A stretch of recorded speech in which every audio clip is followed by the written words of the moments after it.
studios here at number 11, Dr. Martin Loop in Adabraka in Accra. We are live on 97.3 City FM and on City TV. Around the globe, we are citynewsroom.com. We are also streaming live on Facebook. This week has been particularly interesting. Chaotic scenes unfolded on the Madina-Adenta stretch of the N4 highway.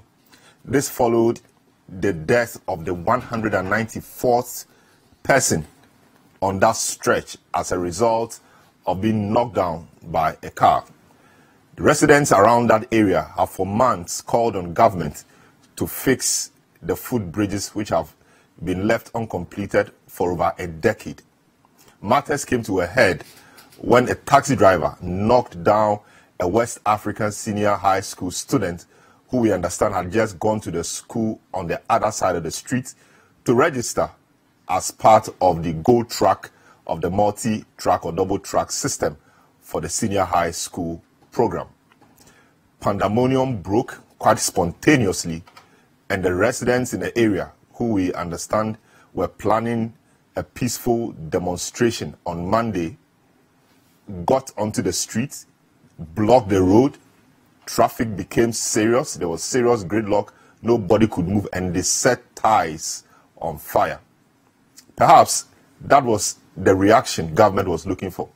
The following day, a high-powered government delegation led by the Minister for the Interior, including the Minister for Roads and Highways, Transport, even the MP for the area who is a Minister of State in the Vice President's office, and the IGP went to the victim's house to do what?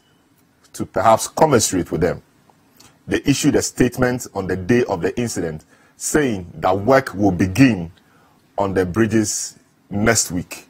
Yes, next week. Prior to that, they had said that work was going to start in 3 or 4 months. We ask, what has changed? Is it that the only language our leaders understand is violence or protests? We will look at all these this morning and look at how the police control the crowd, what responsibilities pedestrians and drivers alike have in ensuring safety on our roads. Also this week, we heard that the Aayalolo bus transport system has collapsed. This was Ghana's attempt at the semblance of a civilized transport or public transport system. The bus system collapsed because we understand that the management or the managers of the system could not even buy fuel for the about 150 buses which have now been grounded. Was the system, as the board chairman said, was set up to fail really the case? Is it really the case that the system was set up for political purposes and that it was doomed to fail anyway? Or it was just like any other business which requires a number of years to settle and stabilize before making returns or profit? We will look at all these for you this morning. Also this week, the receivers of UT Bank and Capital Bank sued shareholders of the banks for about $800 million. They said the bank gave them in loans which they have not paid back. We will look at all these issues for you this morning. I invite you to join the discussion via WhatsApp on 0549 986 996, on Twitter and other social media platforms. The hashtag is The Big Issue. Around the globe, we are citynewsroom.com, and on Facebook, you can follow us or like our page at City 973 FM or City TV GH. So you join the discussion. Your comments will be read here, I promise you that. So just make sure that you call a friend to tell a friend that the big issue is on. My name is Selorm Adonoo. I'll return, do some updates, introduce the guests, and then we'll delve into the discussion proper. Don't go away.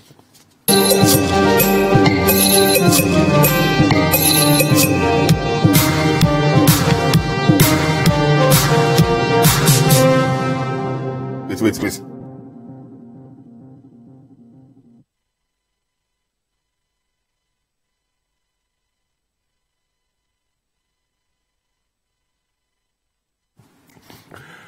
Hi, welcome back to The Big Issue. Now, there was chaos on the main Adenta Madina Highway as residents blocked the road after a speeding vehicle knocked down another pedestrian on that stretch.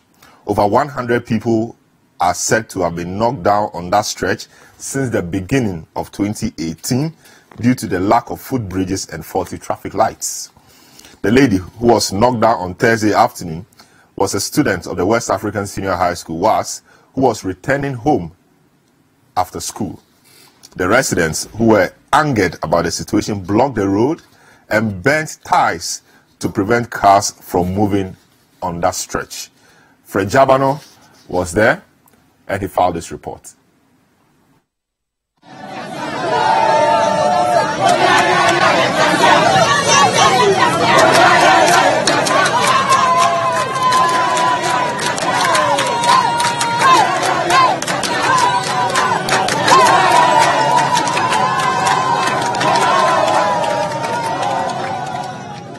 Residents of Adenta Madina here in Accra for the past few days have been complaining about the lack of footbridges, which they say has resulted in the loss of lives of pedestrians. Now, they intended demonstrating on Monday, but today another pedestrian, a first-year student of the West Africa Senior High Secondary School, was hit by another vehicle.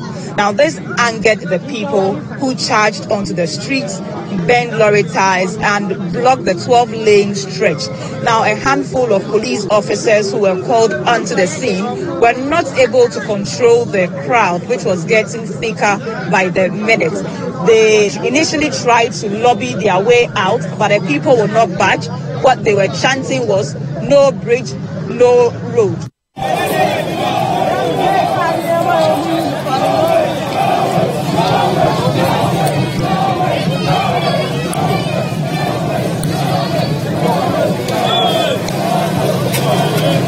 They said they wanted the bridge constructed immediately. The police had no choice but to call for reinforcements, and that was brought. That was when the melee started. They fired tear gas, and some alleged that there were live shots too at the crowd. In the end, there were casualties. Some people were hurt, and there were reports that one person was killed in the process. Relative calm has returned as I speak. The traffic, which was blocked by the people, has been cleared, and traffic is flowing freely now. Very chaotic scenes from the Madina-Adenta side of town. So a day after the incident, CC News' Omar Sandamadu visited the area where he met the Minister of Roads and Highways, Transport, MP for Adenta Boniface Abubakar Sadiq, quite a number of senior government functionaries. Let's have a look at the report. We are still being joined, and it's actually a very developing story. It is on City Newsroom and City TV. The Minister for Roads and Highways. Yeah, Roads and Highways is here. So, Minister for Transport is here. The IGP is here. Indeed. And let me just say that many people are pouring into the home. It's a solemn atmosphere. People who have come here to commiserate. And the IGP, Inspector General Apieto, is also here with us. Honorable, you're making the point about how you believe that this situation should be fixed. Yeah, I mean, this issue, since we came, we have taken the issue up. But sometimes when you are explaining to public, they don't seem to understand this, because this has been a standing contract. And immediately you come, we have an issue with the contractor. The whole matter is about 10 years old now. And so there has been a lot of accumulation of debt. And the government, the minister is here, he will attest to that fact. Government has gone into discussions with the contractor who has agreed to come to site. And we owe the contractor 80 million Ghana cedis and $40 million. It's a finance issue. Yes, a finance issue. But at the end of the day, there has been a consensus between government and the contractor. The contractor has agreed to come on site. But there's new development where the minister and the contractor have come to agreement. The minister is coming with new contractors altogether to get it done. So let me speak to the minister now. Honorable Minister, we are grateful that you have agreed to speak to us and thankful that you have also come to this home. Now, must we or should we have waited till what happened yesterday happened before we saw or see what we are seeing now, the swift action by government? You see, this is the unfortunate impression. This is the unfortunate impression that a lot of people have in this country. Okay? There is nothing like government has waited to see what has happened. Government is working on daily basis. People are not privy to what had happened for the past months. These footbridges have been there for 10 years. Yes, it has been there for 10 years. But this is not the time, to talk about the history of the bridges, what is being done. We are restraining ourselves not to talk about those things now. The most important thing, what people want to hear now, is how are we going to fix the bridges. At the appropriate time, the history and what has been done over the past months will be made known to the people of this country. At the moment, I don't believe in long speeches. I don't believe in any blame game. What I am interested, what the government is interested now, is what measures are we putting in place. As we have started already, we have to even intensify them to get the bridges fixed. When would we see these bridges fixed? This is what I'm saying, that arrangements and preparation towards the fixing of this bridge had been taking place for the past months. It's only unfortunate and regrettable that you may call it a coincidence that one or two people are being knocked down. So steps being taken, are not being taken because of the recent. So when will we see the bridges? Yes, that's what I'm telling you. It's on. If these things are not happening within a week, because contractors going to work on these footbridges, had already been selected. They have been spoken to. Funds are being made available. We have even gone through the processes. So we don't have a timeline yet, do we, of when the completion would be? No, within the next 3 months, maximum 4 months. By the end of February next year, all these bridges will be in place. That tells you that if within a week, anytime from Monday, Tuesday, you will see the contractors who have already been selected coming on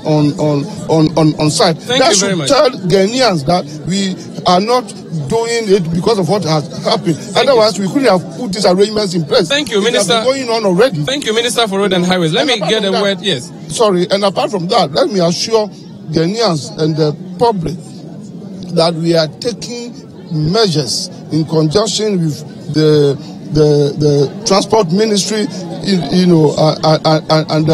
under whose purview road safety, is operating, and of course with the police, who will ensure safety. We are providing all kinds of safety measures, including speed ramps now, including other road furniture, like crash barriers, New Jersey barriers, safety fences, at least for the time being, in connection with the police to ensure. Thank you very much. Minister there for Roads and Highways, and he's also accompanied by the Minister for Transport. Honorable, you have a comment or two? Yes, I do. Let me, on behalf of government, express our most sincere sympathy to the loss,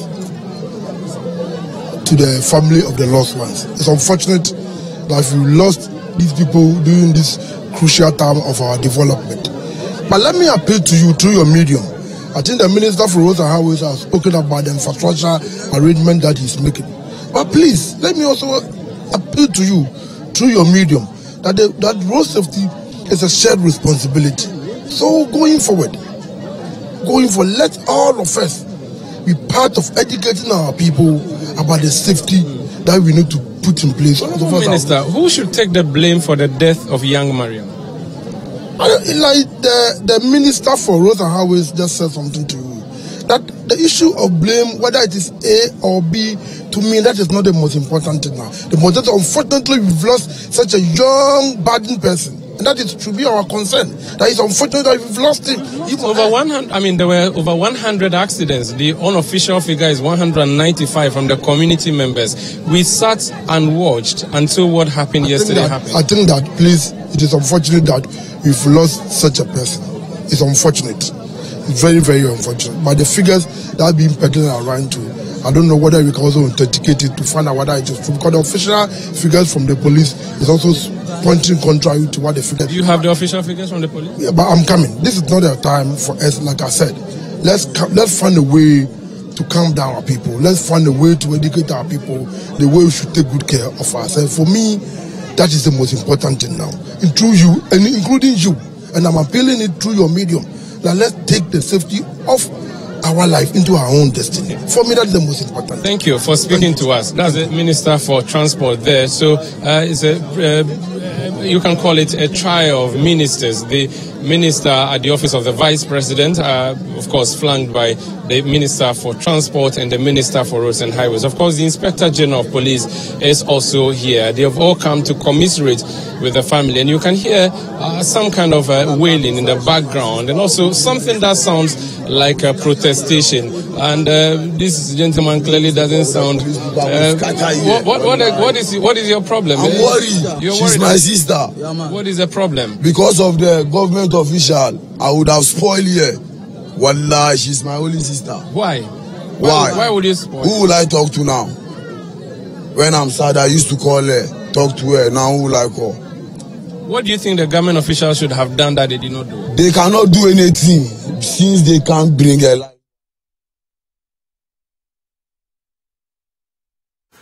Well, very sad scenes there from the family house of the late Mariam from the West African Senior High School, who was hit and killed by a speeding vehicle on that N4 Madina-Adenta stretch of road on Thursday.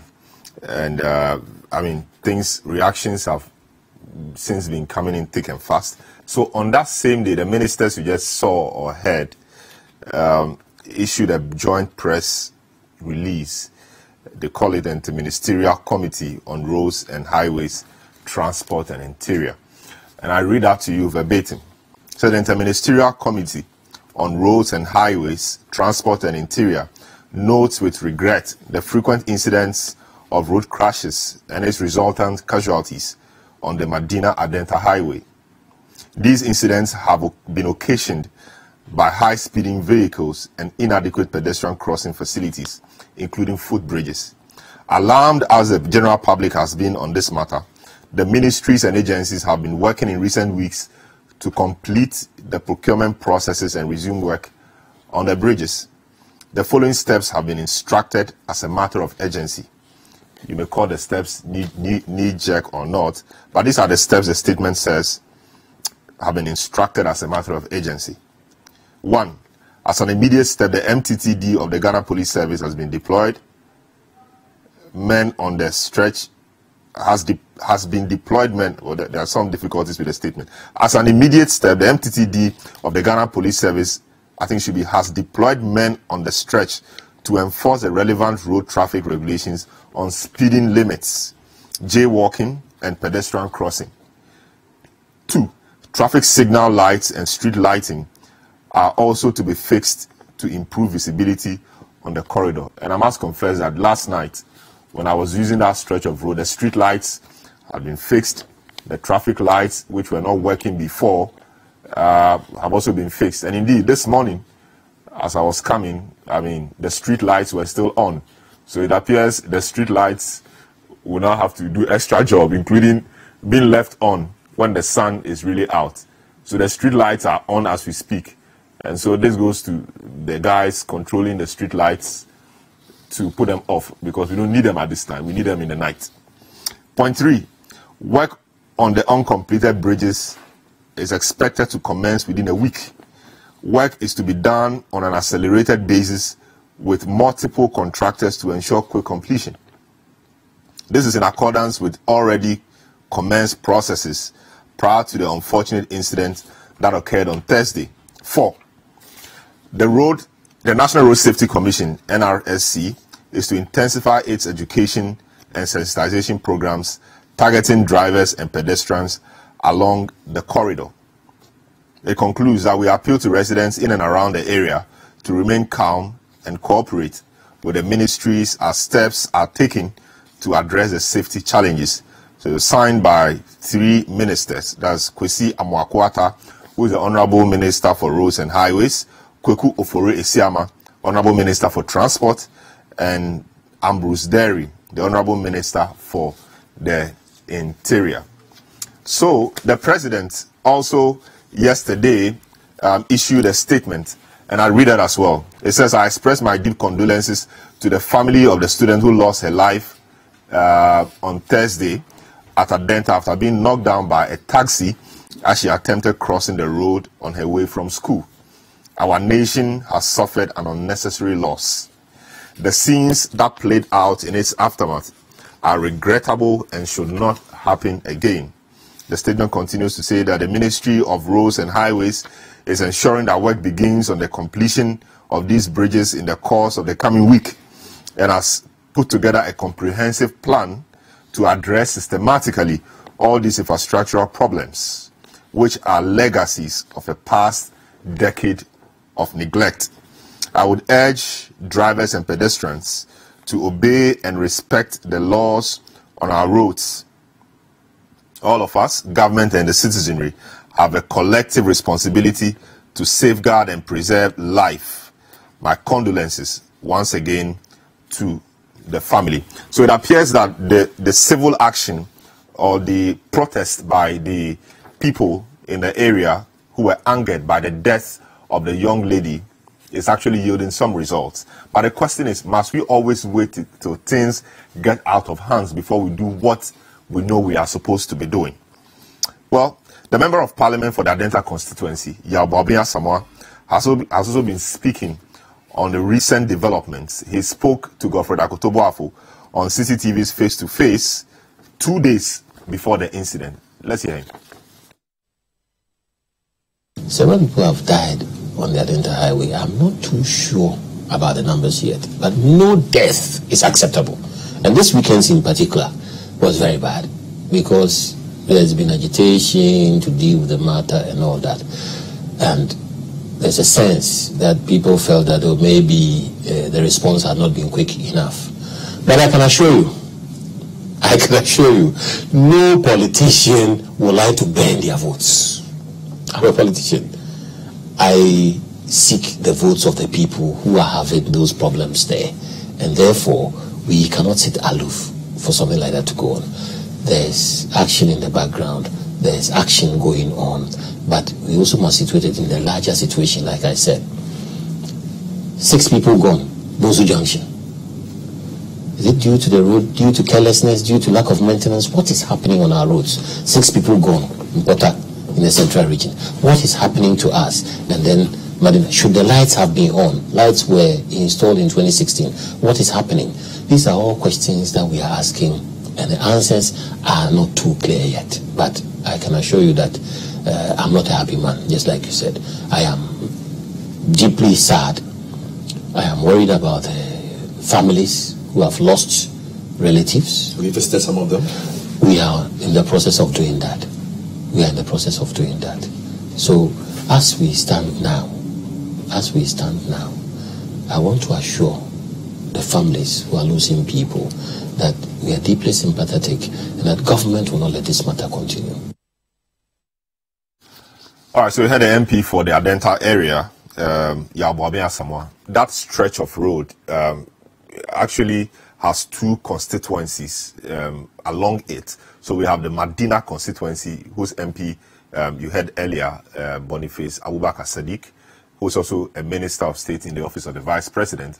And you just heard and saw Honorable Boabia Samoa, who is MP for Adenta, and also the MPP Director of Communication. So it appears that, I mean, it's not as if we don't have people with clout in the area. You have a Minister of State in the Office of the Vice President there, and you also have an MP who is also the MPP's, the governing party's Director of Communication. So what really was it? Was it that they did not have the muscle to push this through, or what? Because these are people who have power and who have authority, who attend big meetings and have the ears of the people who matter. Did we have to wait for this to happen before we quickly say that work on the bridges will start next week? And indeed, next week is just a day or 2 away. We wait to see if indeed this will happen. We understand that the contract, which Honorable Boniface Abubakar said it's not been awarded because there was some debt of about 80 million cedis or so, has now been awarded to 6 different contractors. Is it as a result of this, or it was already work that was ongoing? We will look at all these this morning. Also, Umaru Sanda Amadoo spoke to some kids who always cross the road to school and then back as well. And they shared some thoughts as well. Let's hear them. So it's a busy afternoon here. The police MTTD are doing a yeoman's job helping some of the school children cross. But there are others who are crossing unaided. Now, I have just seen some school children from the WAS Experimental Basic School. It's a government school. They have just successfully crossed this busy and dangerous highway. Let me just see if I can pick a word or two from them. Hello, what are your names? Yes, my name is Goswe. And your name is? Famous Chokoto. And you are? Richmondo. Famous. Okay, what's your schools? It's WAS Experimental, right? Yes. And you're in class what? 4. All of you? 4. In class 4. Okay. How long have you been attending this school for? It's this year. You started this year. How about you? 2016. 2016. That's 2 years ago. How many years? 2 years. 2 years ago. How has it been for you crossing this road every day to school? If I'm crossing, I'll be scared that the car will hit me. Have you seen anybody being hit here before? Yes. When? Yeah. Yesterday? No. When? Like 3 days. 3 days. You were. Oh, tell me what happened. What did you see? The car hit the girl and his one leg is outside. And the head too is aside. How did you feel? I feel scared. I was scared. Do you feel like you should stop going to school because of this? Or you think something else should be done? Yes. I think that I should stop going to school. What do your teachers say? And what are your parents thinking about this? They say we should find another school for me. So we should stop coming to the WAS Experimental. What story do you have? Have you seen anybody being knocked down yourself? Yes. When? Yesterday. The girl who was killed here yesterday, you were here? Yes. Tell me what you saw. Yes, I saw that the time she was coming to, she was as if she was crossing. Then the car too met her. Then the time she fell down, no one wasn't able to pick her up fast. So the time the car walked on her before, then they started coming to pick her up. Then after that, they bent the ties before the policemen also came. How did it make you feel when you saw what happened yesterday? I was so sad of the girl, so I wanted to tell the police that they should help us. And always they should be here, so when you want to cross the road, you can get a better chance to cross. Give me your name again. Famous. Famous. How many years have you been attending this school for? This year. This year. You cross this road every day? Yes. Who helps you to cross? My brother. Your brother. Without your brother, can you cross? No. So without your brother, you will not go to school? Yes. Have you seen anybody being knocked before on this road? Yes. When? Yesterday. Tell me what you saw. When the girl was crossing and the car hit the girl, I was too sad. What happened? When you went home, did you tell your parents what you saw? Yes. What did they say? They say they'll find another school for me. Otherwise, if I'm crossing the road every day, something can happen to me. When you slept last night, did you see what happened here yesterday in your dream, or did you think about it? Yes. Tell me what happened. How did you feel sleeping last night? I just feel well. And when you woke up this morning, did you feel like going to school again? So that is a sad story here. School children are affected. A school girl died here yesterday. So naturally, you would expect the difficulty that these children have to go through, having to cross this busy and dangerous highway every morning and every afternoon. All right, so you heard and saw Umaru Sanda Amadoo speaking to some school kids on that stretch of the road. This is a big issue coming to you live from our studios here at number 11, Dr. Martin Loop in Adabraka in Accra. We are live on citynewsroom.com, also on Facebook Live, and we are on City TV as well. My guest this morning, Ani Papo Samuel Ado, private legal practitioner and a member of the opposition National Democratic Congress, Alex Ander Aban, MP for the Goma West constituency and vice chairman of the Constitutional, Legal and Parliamentary Affairs Committee, Stephen Akwesi Akwa, is the assemblyman for the Bentana electoral area in Adenta. Selorm Adonoo is a member of the group Fix Our Footbridges Now. That is a group which started the campaign to get the footbridges fixed in recent times. Sydney Kisley-Hayford is a member of Occupy Ghana. Today, Franklin is not around. So we will take a short break, come back, and then start the discussion proper. My name is Selorm Adonoo. Don't go away.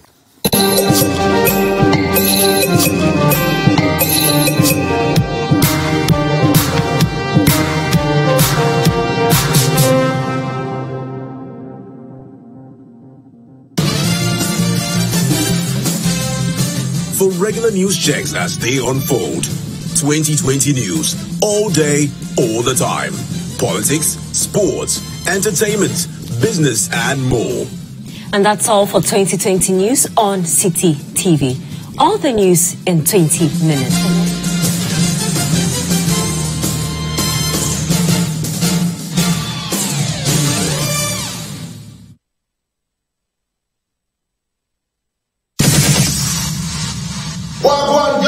I go by the name Stone Hawaii, you don't know already. This weekend I'm gonna be on the Hall of Fame with the super AJ Sapol. So tune in and no longer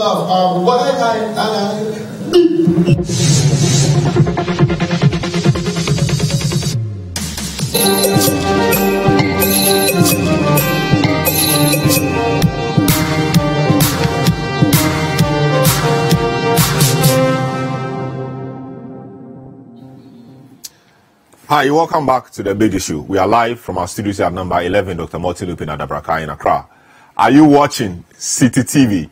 If you're listening on radio, you are missing out. Tell your friends to tell your friends to tell your friends that City TV is live.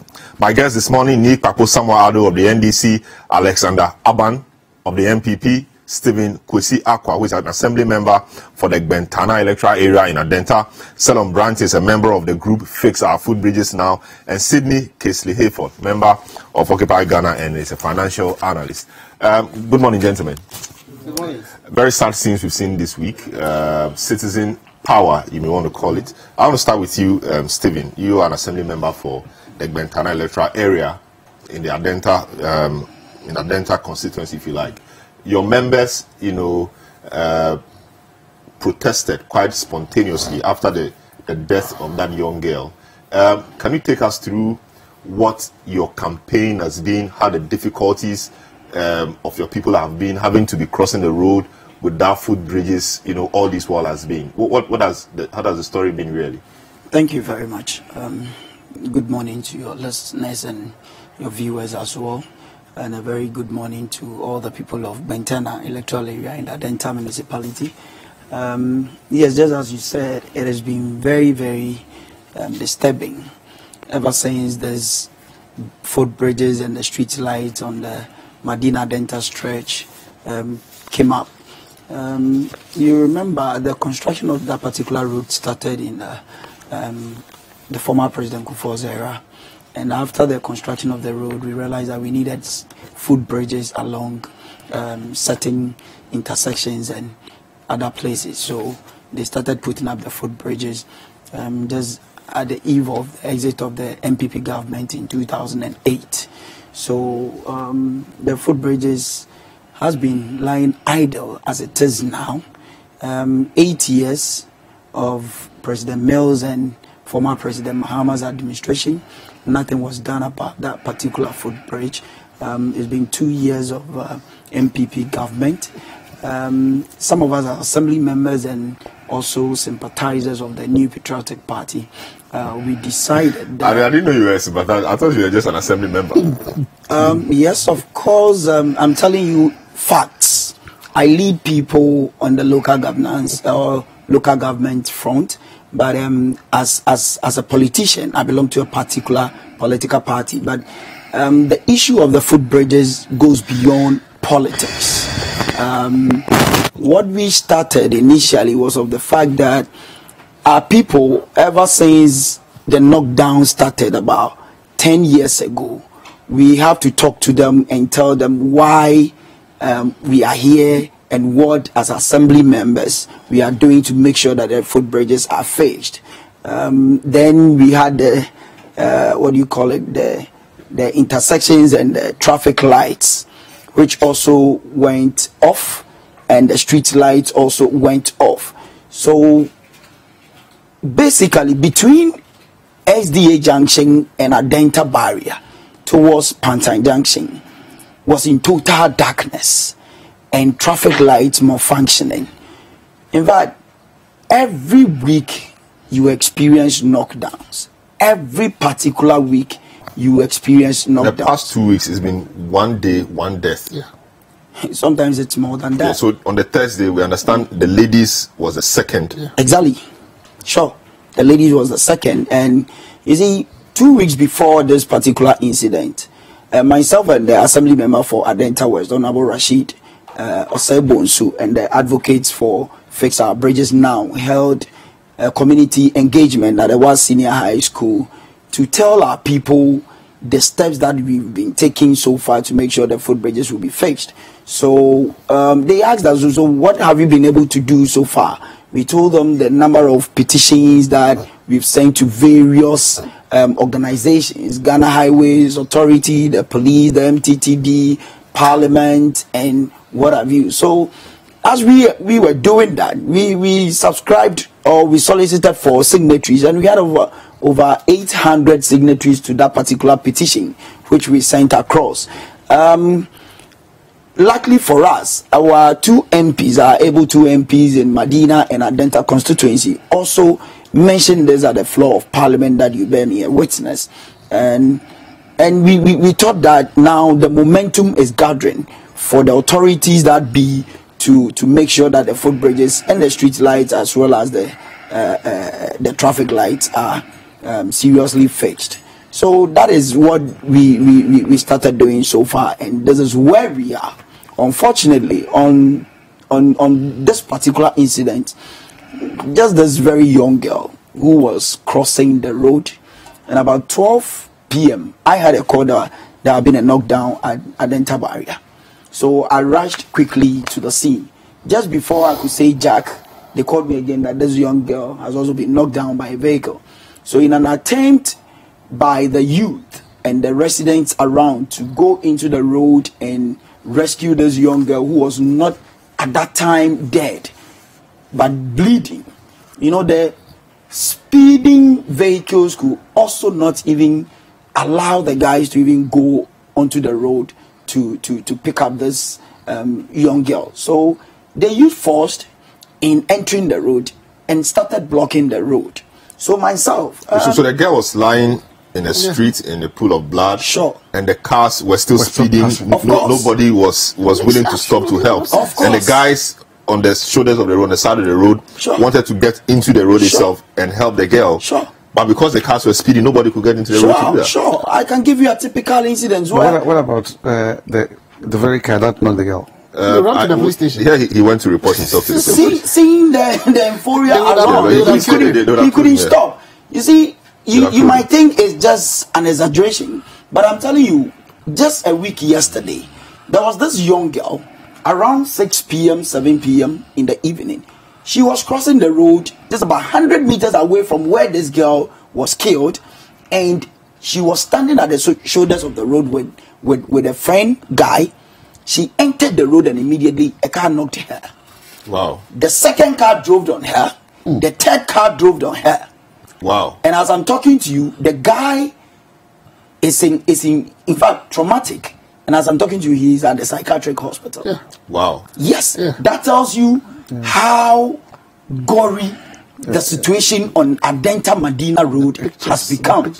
I'm telling you for a fact. I myself, about 2 weeks ago, I witnessed early morning, as about 4:35 a.m., a young guy who came into Accra and trying to get an ends meet, returned to Adenta just at the traffic light in front of the divisional police command.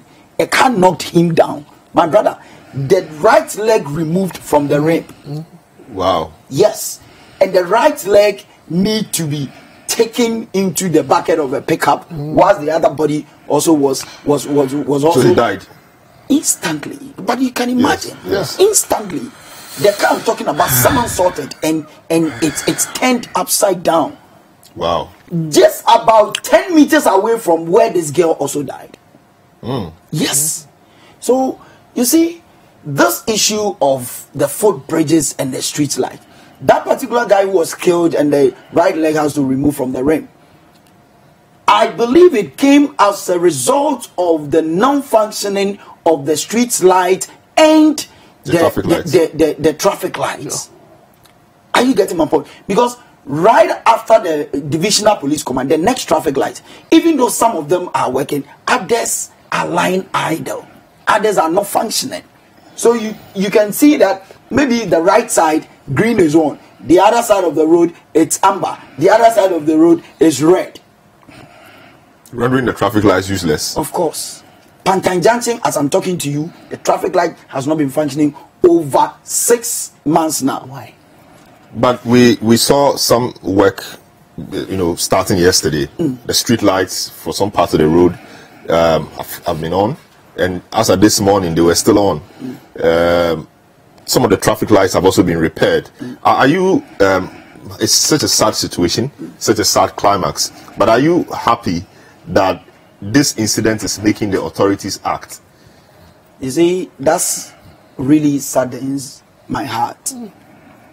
For the reason being that it has been 10 years of complaints, 10 years of trying to get our authorities, the National Road Safety Commission, the National Ghana Highway Authority. You see, we are trying to put or push all the blames on government, the Minister for Roads and Highways, the Minister for Transport, the Interior Ministry, and as well even the President himself. You see, President Nana Akufo-Addo and the Highways Minister has put in certain technocrats in charge of these things, haven't they? Don't we have the Highway Authority CEO? Does he have to take the Minister for Highways to come and fix street lights? No, don't even go there, because he has supervisory authority. See, yes, and he approves, he ensures their budget goes through and everything. My brother, authorities, technocrats who are supposed to make sure certain elementary things are done, hide behind, negligence. Yes. And then we push blames on government, president. For Christ's sake, yesterday, just about 24 hours when this particular incident happened, our street lights are working. Yes. What are you Because a telling big man from somewhere called them and asked them to do it. So then that person must resign as a matter of And ultimate responsibility lies with the big man. Do you need your CEO to tell you this morning you are coming to No, but so ultimate responsibility lies with the big man. So if the small man is not doing it, it is the job of the big man to ensure that it's done. He could be fired. That is why I have started advocating that certain people like the Highways Authority and the Ghana Road Safety Commission are lying to government and the Minister for Roads and Transport. It could also be that they tell them what it is, but because maybe they say they have no budgetary allocation for same, these things are not done. How about that? Then there wasn't budgetary allocation for 8 years. Then why do we expect this government to fix it in 2 years? So if there wasn't budgetary allocation for 8 years, no, I don't know where your conversation is. I don't know where you are moving the conversation actually. But I thought the discussion was to get the system to fix it. So now you're doing an 8-year, 2-year comparison, which makes me feel you are foreign into mainstream politics. Just hold it there. I'll come back to you. Let me go to Honorable Aban, whose party is in government and who is a majority MP and who sits on the Constitutional and Legal Affairs Committee. Very, very big committee indeed. Honorable, it appears that we have reached a point where citizens now know that the only language that governments understand is protests, agitations, riots, etc. Do you think we are really there? Are we there? Thank you very much, Selorm. Good morning to my friends. Selorm, this road matter is something. The reason why I'm speaking this way is that just 2 days ago, I mean Thursday, my wife was on a vehicle that her company had rented, if I should put it that way, for a journey from Kumasi to Accra. And then on the Buankra stretch, they were involved in a terrible accident. Wow. I mean terrible accident. Wow. Yes. So, speedy recovery to my dear one. Oh, so your dear wife is actually in the hospital as you speak? No, now she's home, but she has to. I'm sure by now she has even gone to the hospital. Wow. Terrible. I have the photographs here. Maybe after here. Speedy recovery. So sorry to hear. I can show it to you. Right. But that incident had nothing to do with the road. It had everything to do with indiscipline. Right. I listened to the things that you played, and one of the statements I heard from one of the ministers, I think the transport minister, was that road safety is a shared responsibility. Right. So we have the infrastructure base. But it appears to me that in Ghana, we do not know whether we need good roads or we need bad roads. Because when we have bad roads, we have accidents. When we have good roads, we have accidents.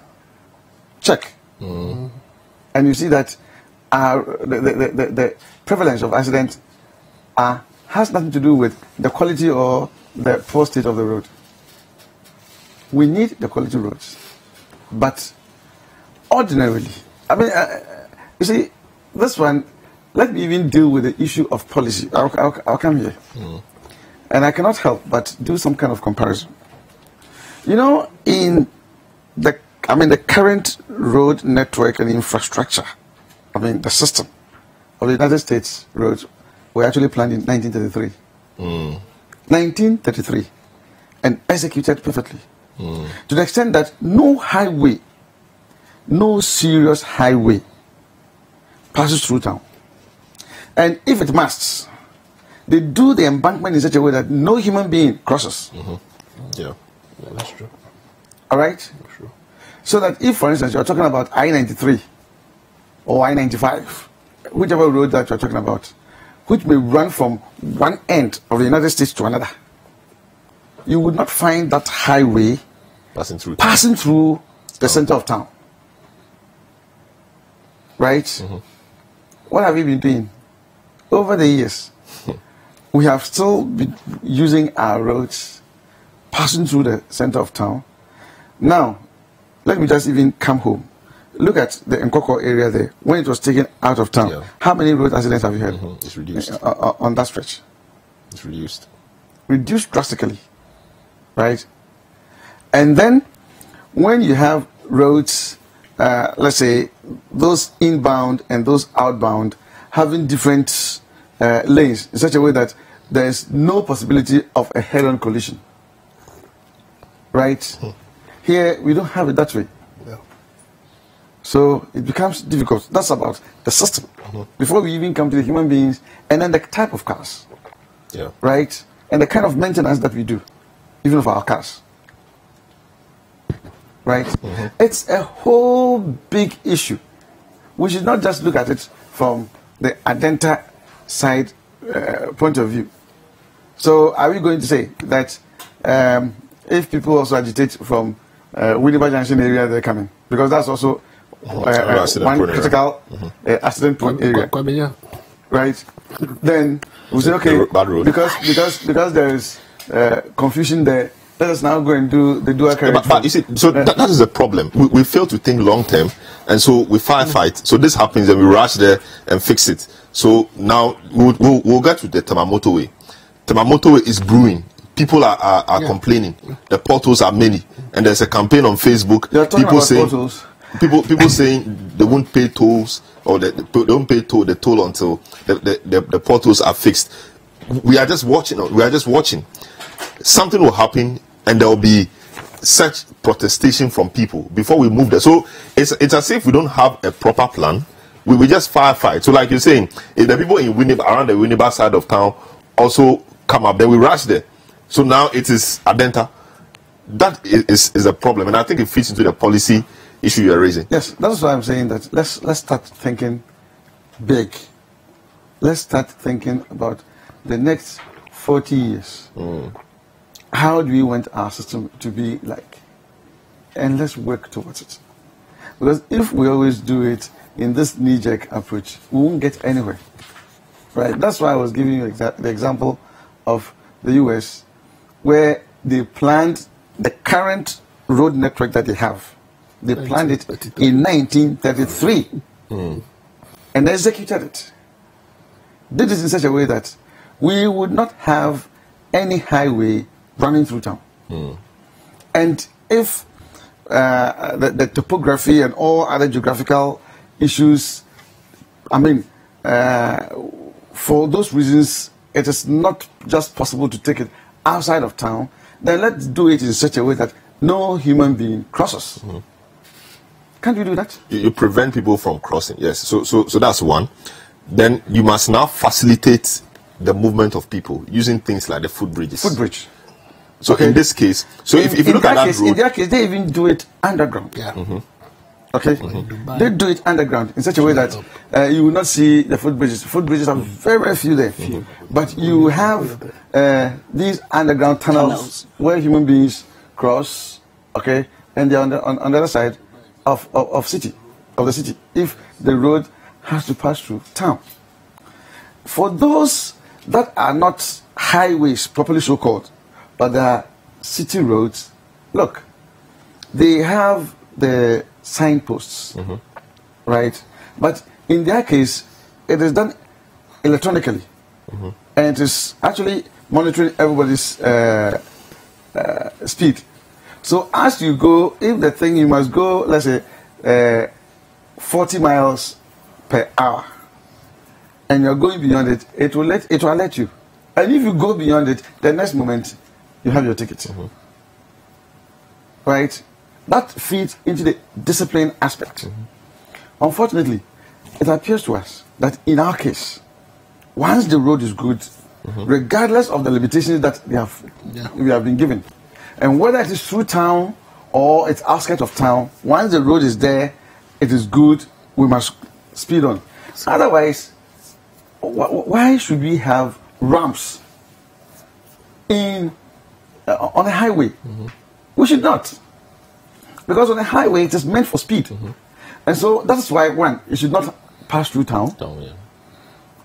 And two, if it has to pass through town, then we must discipline ourselves as we get there. That speed limit is 50. Don't go beyond it. Right? But I see if you just say speed limit is 50, there should be factors that would deter people from going beyond it. That's what I'm saying, that don't go beyond it. So the ticketing system in the US and the UK other places. I mean, disciplining himself. If, and you know, human beings, we may decide not to discipline ourselves.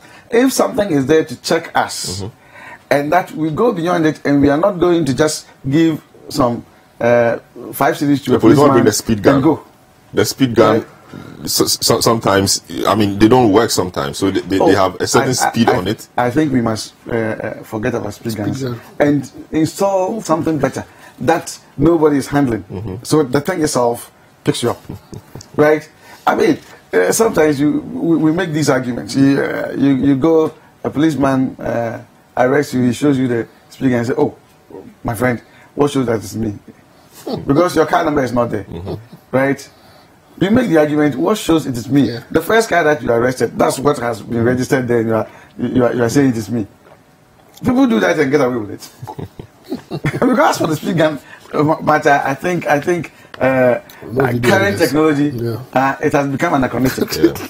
It's completely outdated. So if we are planning and want to actually move ahead with the times, I think speed gun must be out of the way. Speed gun plus camera. Yes, video evidence. Yes. Look, let me give you another example. It was my wife's uncle who used my wife's car in the US. Went somewhere. I think he either ran through a red light or something, right? How they do it, you don't know. They are able to capture the back of your car in such a way that your car number is there. Yeah. Right? By the time he got back to Boston, the ticket was already in the house. Yeah. But he should go and pay. He should go to court and pay. By the time he moved, I think he traveled to Maryland traveling, just by road, because the roads are good. By the time he came back from wherever he committed that offense, the ticket was waiting for him in the house. Right? And the ticket came with the back of the car and the number plate right there. So you can't deny it. I mean, you can't say it's not you. Yeah. When are we going to get there? But I should be asking you this. I should be asking you because you are in government and you are in parliament. It has to do with policy. It has to do with all of us thinking outside the box, okay, and not do things.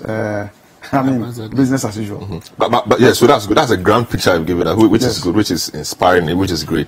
Now we have a situation on our hands. The people are not happy. They've protested, they've agitated, and it appears they are getting what they want now. Now, government says from next week, it is beginning work on something which has been stalled for more than 10 years. 10 years. So it appears that's the only language government understands now. It's unfortunate. And the KNUST example is one too.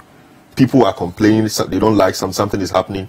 You don't respond until the people take the law into their own hands. Then now you respond. It appears that's where we are getting to. Unfortunate. Because you see, I think that the business of governance must even be done in a proactive manner. Okay? So that the people whose mandate you are working with would feel that, yes, indeed, we have leaders who think about us, right? The people themselves must also play their part, right? It's shared responsibility because government is you and me, right? And everybody will have to play their part for us to get the desired results that we want, right? So when it comes to this road matter, let me take this opportunity to extend my condolences to the bereaved families. And we're saying that it's 198, 200. It's more than that. 194 from the beginning of the year. That's the unofficial figures we are having. About 200 this year. That's crazy. On the Thursday, the lady was the second. And for the past 2 weeks at the City Breakfast Show, for example, they've been focusing on that. I mean, intensively focusing on that. Almost every day, somebody died. Almost every day. And nobody hears anything about it. So, crazy it is. I mean, the people had reached the tipping point. I mean, that was, it brought it to the head. So, that reaction was just spontaneous. Let me take a few of the messages viewers and listeners have been sending through. The least said about Ghana police, the better. They tend to test their ammunitions on innocent souls. The least chance they get, unprofessional at its best. It annoys me that the authorities only wait for the worst to happen before they begin to tackle issues that matter most in the country. May the girl who lost her life rest in peace. It's from Atia Maxwell in Garu. Eriko Konu Lapa says it's painful that because of common footbridges, people of Madina-Adenta are dying. On a serious note, the Minister for Roads and Highways must resign. The MPP government is not doing what they promised Ghanaians. Space Clotte in the Ododo constituency says when persuasion fails, force and unconventional methods must and should be applied. And the people of Adenta have really shown that they are real men and women. Ni from Lashibi says, is it that a certain amount of blood should be shed before the bridge or bridges can be completed? Please tell our leaders that we don't need their sympathy. We need them working and everything else will fall in place. Ben from Kofurida said, this shouldn't have happened in the first place. It's shameful to come out and say government won't let this continue again. I'm sure he's referring to the statements from various people in government. Nab at Spintex says, it is so sad. These fat belly politicians don't care. It's clear we don't need anyone to tell us that. I'm smiling because there are politicians in the studio. Some with fat tummies.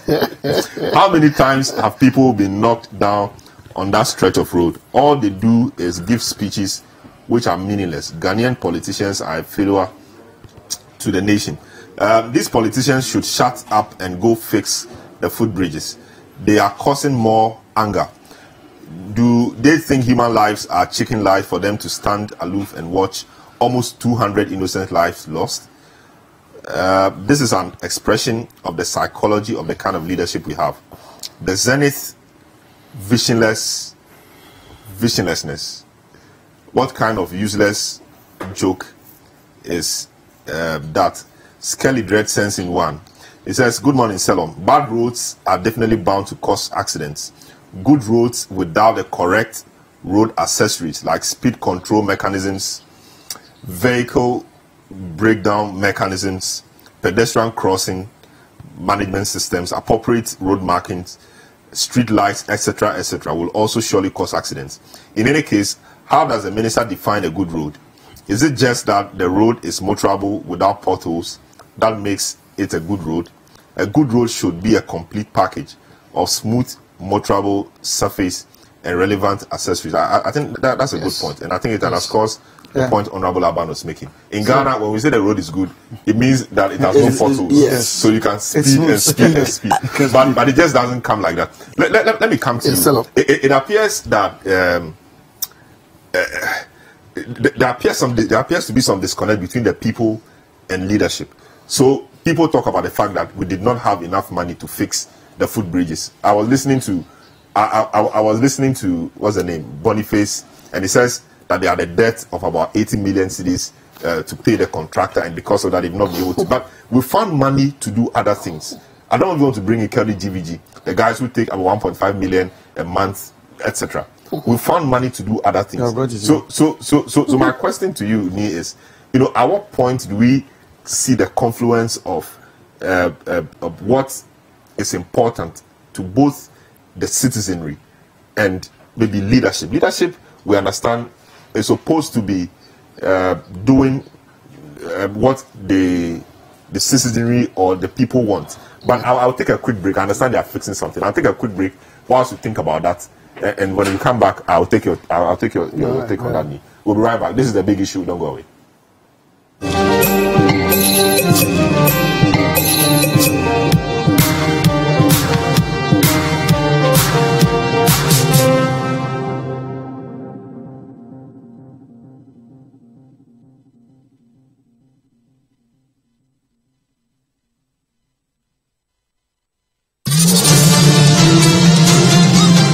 Get the backstory of the major news stories on press conference.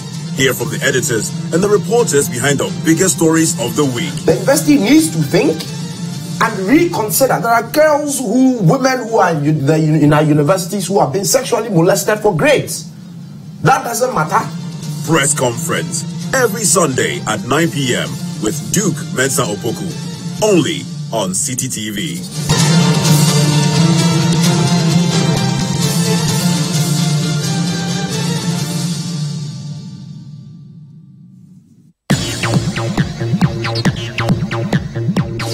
Live music, interviews, poetry, and more with your favorite personalities.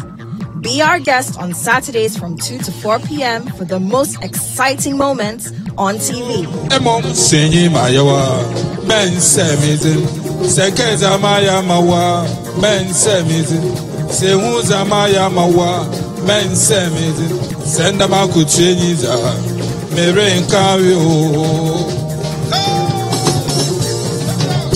Join Kojo Akoto Boateng for real entertainment right in your living room. Saturday Live on City TV and City 97.3 FM.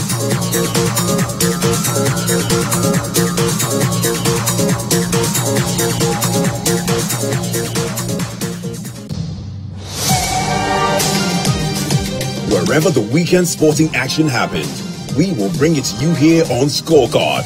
Every goal, every dunk, every punch, the winning strides, and the winning volleys. International media, he said, look, wait, sit and wait. Let me have a meal with my people. And I think that's the same cool it's the same organization he brings to the field every time I've seen him play. He looks to me like somebody who has played over 50 caps already. Okay. But this guy has barely played over 25 caps for the national team. All of the weekend's action in one place. Scorecard every Sunday at 7:30 p.m. prompt on CTTV.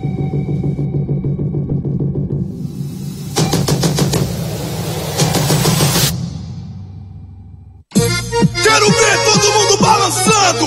Ninguém pode ficar parado. Essa loucura.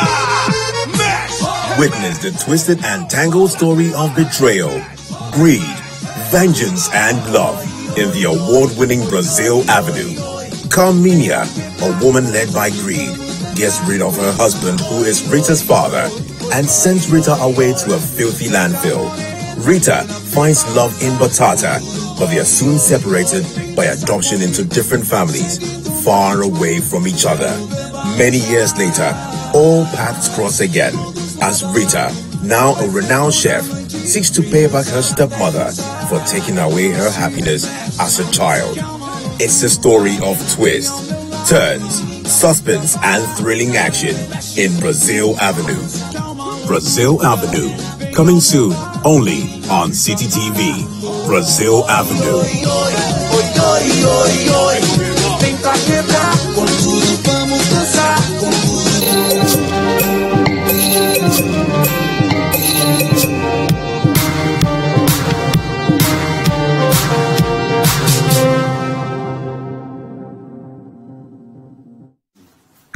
All right, you're welcome back to The Big Issue. We are live from our studios here at number 11, Dr. Martin Loop in Adabraka in Accra. We're on City 97.3 FM and we're on City TV. So we are on Facebook Live too, and we are at citynewsroom.com. So wherever you are, you can catch us. So I was coming to you. Yes. How do we merge the interest of the two sides, the citizenry and government? And who should decide what is important? So look, I think that this issue was largely, when it started, taken as a social issue, where we didn't do too much politics with it, but we sought to discuss it as a social intervention problem that needed everyone's attention and all the ideas that could be brought on board to solve. So you kept seeing that the agitation was from everywhere. Let's get these bridges to be fixed. Let's get these bridges to be fixed. I don't think between the MPP and the NDC, you ever even heard anyone saying that it was this person who had caused the problem, it was this person who had caused it. It was just unfortunate.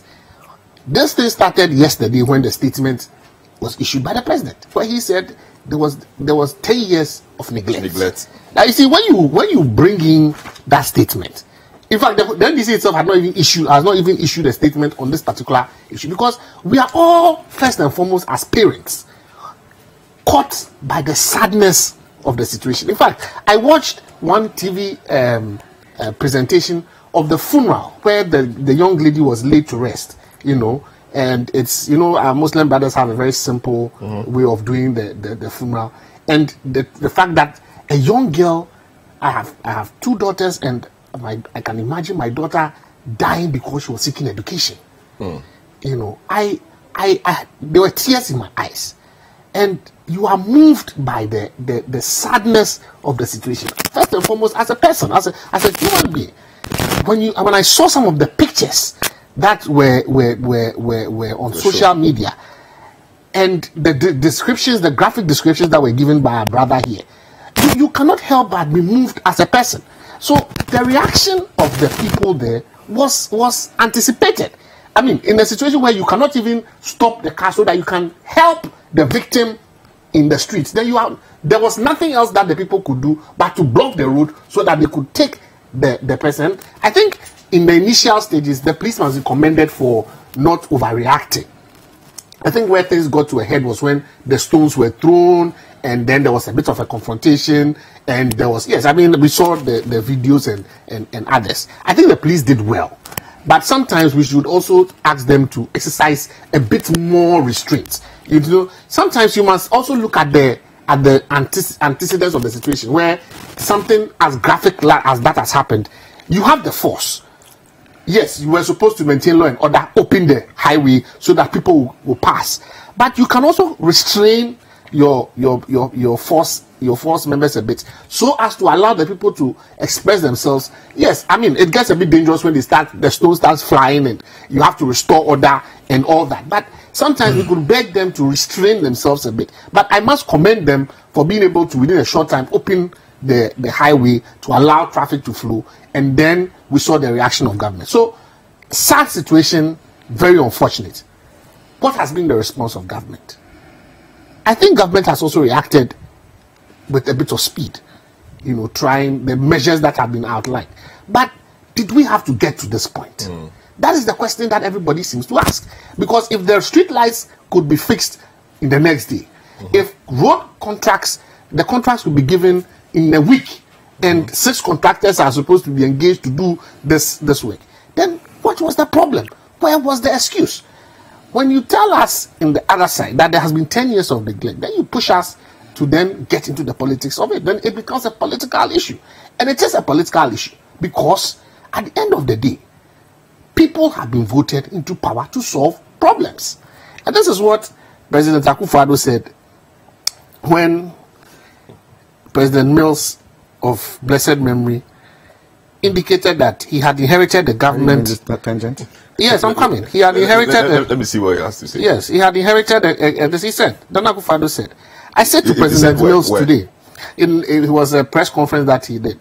This is on the Daily Guide, May 27, 2009. It's a very famous speech when he said that, I said to President Mills today, if you say the system is broke, fix it.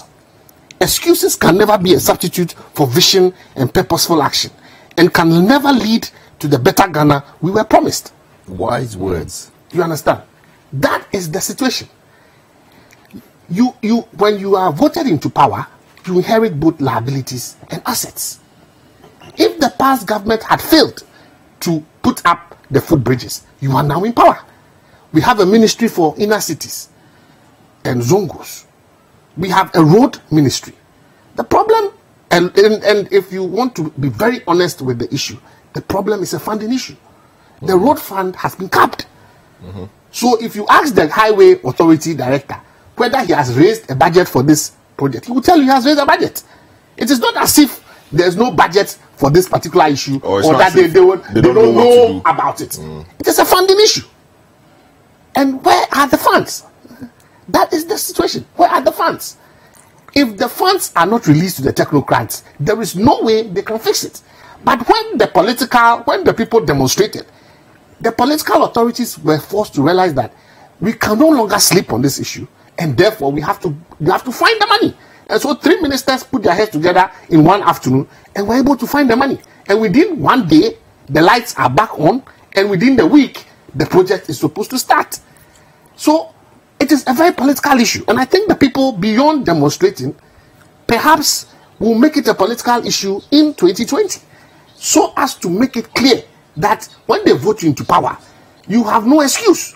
You either deliver or you move, so that the better alternative will come in and do the work. So I was very reluctant to go into the issue of who was to blame over the past. But when you push it and tell us that there has been 10 years of neglect, you want to push facts into our face, we will be forced to also react the way we are reacting. I think that comment, I think, was in context. Let me read the full paragraph. Yes, I've read that paragraph very well. The Ministry of Roads and Highways is ensuring that work begins on the completion of these bridges in the course of the coming week. Yes. And has put together a comprehensive plan to address systematically all these infrastructure problems, which are legacies of the past decade of neglect. Legacies of the past decade of neglect. What you are telling us is that over the past 10 years, you see, it is a factual statement. It's a fact. But in power for more than 10 years. No, so there was 8 years plus. There was 8 years. Good. So 10 years of neglect. So which means it's also part of it. Look,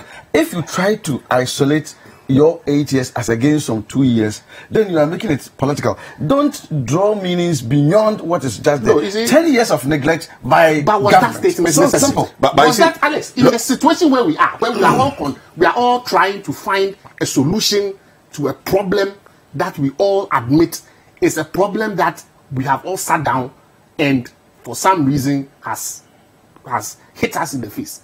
Aren't we more united when we focus on dealing with the relatives of those who have lost their lives, finding solace for them, and trying to reassure the public and the people there that this is something that we are going to deal with, and this is something that will ensure that's not happening again? But the beginning portion of your statement, you actually speak in the same language. No. You see, why didn't you guys fix it? Why did you guys fix it when you were in government? The thing stated 10 years of neglect. Yes. Thankfully, nobody. A legacy of 10 years of neglect. Yes. And indeed, governance is a continuum. So nobody is isolating political lines here to say that it is NDC or MDC. You know, it's on. But Alex, where you are Alex, that doesn't matter. Why didn't you guys fix it? You were in government for 8 years. Why didn't you fix it? We did a lot. Why didn't you fix the bridges? We take. Listen. We should not play politics with it. Listen. The NDC did a lot of infrastructural development. That particular road, unfortunately, and the footbridges there were not done. Did not receive that attention. Did not receive attention. Why? And nobody. So was it a funding issue as well? Oh, it could be a funding issue. It could be a lot of issues. But the point is this: if we have a situation now where we are not in power, and the power has been, because these were the things. I mean, we were told that we don't eat infrastructure. We were told that infrastructure is not the basis upon which you will be judged as a government. That there are other things that you are too fine to do this kind of politics. You are too fine to get yourself into this kind of political. We should look at it purely as responsibility. Let me just round up. I just wanted to touch that as something that I felt was unnecessary. But I think that comments really ruffled the NDC the wrong way. My point. Because Muhammad, your big man, also tweeted in response to this and says, I mean, tweeted a quote of the opposition leader in Trinidad also, Kate Rolway, who says, anytime a government resorts to blaming the opposition for its failure to deliver their mandate and their responsibilities to the people, it is a clear sign that they have accepted that they have outlived their youthfulness. This statement, it really hits you the wrong way. That statement, unfortunately, you are stretching it beyond. It was just a side comment I was making. That statement was unfortunate in the climate that we find ourselves. We should unite. Oh, that's a nice way of skedaddling around the whole issue. We should unite as a people and tell ourselves that this is a national tragedy. We don't want to blame anybody. We want to deal with the problem head on. I think also, moving on from where my brother was speaking, that we need to hold people accountable. We have technocrats who have been put in charge of these particular issues. It's about time Ghanaians started taking some of these technocrats to court. I would advocate that the families of those who have lost relatives should put a class action in and sue those responsible for maintaining those roads. It is a public duty incumbent on those public authorities to maintain those roads in a condition that are safe for the pedestrians to use. As citizens, we have a right to have those roads in a motorable situation, and as pedestrians, we have a right to ensure that we have a right to cross those roads safely. And so there has been negligence, and those people must be held accountable. And I think that it is important for that to do so. I think moving on to government needs to honor the memories of those who have sacrificed for the current action to get where we've gotten to. At least I would advocate either a fund or a memorial should be put in, especially for that little girl who lost her life. All of them are important. But I am specifically picking on because I think she was the catalyst of the demonstrations and all that. Maybe a fund in the name of a scholarship at West Africa Secondary School in her memory, so as so that we don't forget that someone that through her death, the bridges have been fixed. Exactly, something was because it seems as if she has galvanized all of us into action, and I hope wherever she is, she rests in the merciful arms of Allah. It's sad, you know. So those very, very sad. Those are my comments. Very well, Sydney. I'm coming back to this point because it's a challenge for me, because my difficulty is, or my fear is that it will get to a time that there'll be such unrest of protests all over the country because a certain government, has failed to do something. The inaction of a government. So we'll have pockets of such protests everywhere in the country, which will make the country ungovernable. I'm citing the example of, so it happened a couple of years ago at Ashaman before they had that road fixed. We've seen Tech, we've seen this one. Temamoto Way is brewing. So many other places. Recently at Kwabenya, the drivers in the area had to demonstrate. Maybe theirs was not chaotic, so nobody listened to them or nobody heard them. So many other places in the country. Do you express the same worry or fear that will have such protests all over the country, which will make the country difficult to live or ungovernable? To the court. Very bad. There are so many things bothering me on this matter. I don't even know where to start from. But if I leapfrog from where you are trying to come from, that's not those are not the only things that have happened. People have died. There have been head-on crashes. I think there was one in Tampo. So many people died on a bus load. Ebony died. She also was a victim of all this crass stupidity, where contractors leave heaps of sand on the road, so that oncoming traffic has to, divert it somehow. What's her name? Susie. She also died. Susie Williams died. Terrible Nchaka. All of those things have happened. All right. All of those things have happened. And I won't belittle. Anda, almost died. Okay. And George Anda also experienced something over the last week. And I won't belittle what has happened, except to say that these are regular occurrences, just due to a bad road network and bad trafficking. All right, where you have situations where the police MTTD is fully aware. Okay, police MTTD is fully aware that there are precarious corners and precarious road positions that people have to be care of. You expect that there will be a lot more attention on warning signs and speed controls in each of those areas. You see, for me, I'm listening to Nick Papo, and frankly, every time he creates his logic the way he's creating it, it incenses me. It's not personal, but just that the logic incenses me. You see, you have a government. You were in power for 80 years. And this has got nothing to do with NDC per se. It's about government. You were in power for 8 years. You started a road. You built it. There are bridges that you didn't complete. All right? For 8 years. Now, when somebody comes and mentions it, then you are up in arms, saying you are responsible for it because you've been in power for 2 years. It is such a wrong way to argue the whole thing. And it is running away from your responsibility of being in government for 8 years, when your job was to fix those bridges during those 8 years. And you didn't do it. Okay?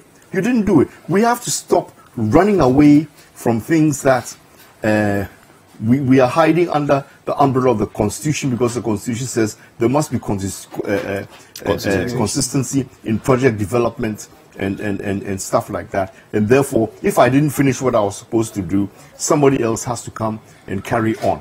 But it was still your job.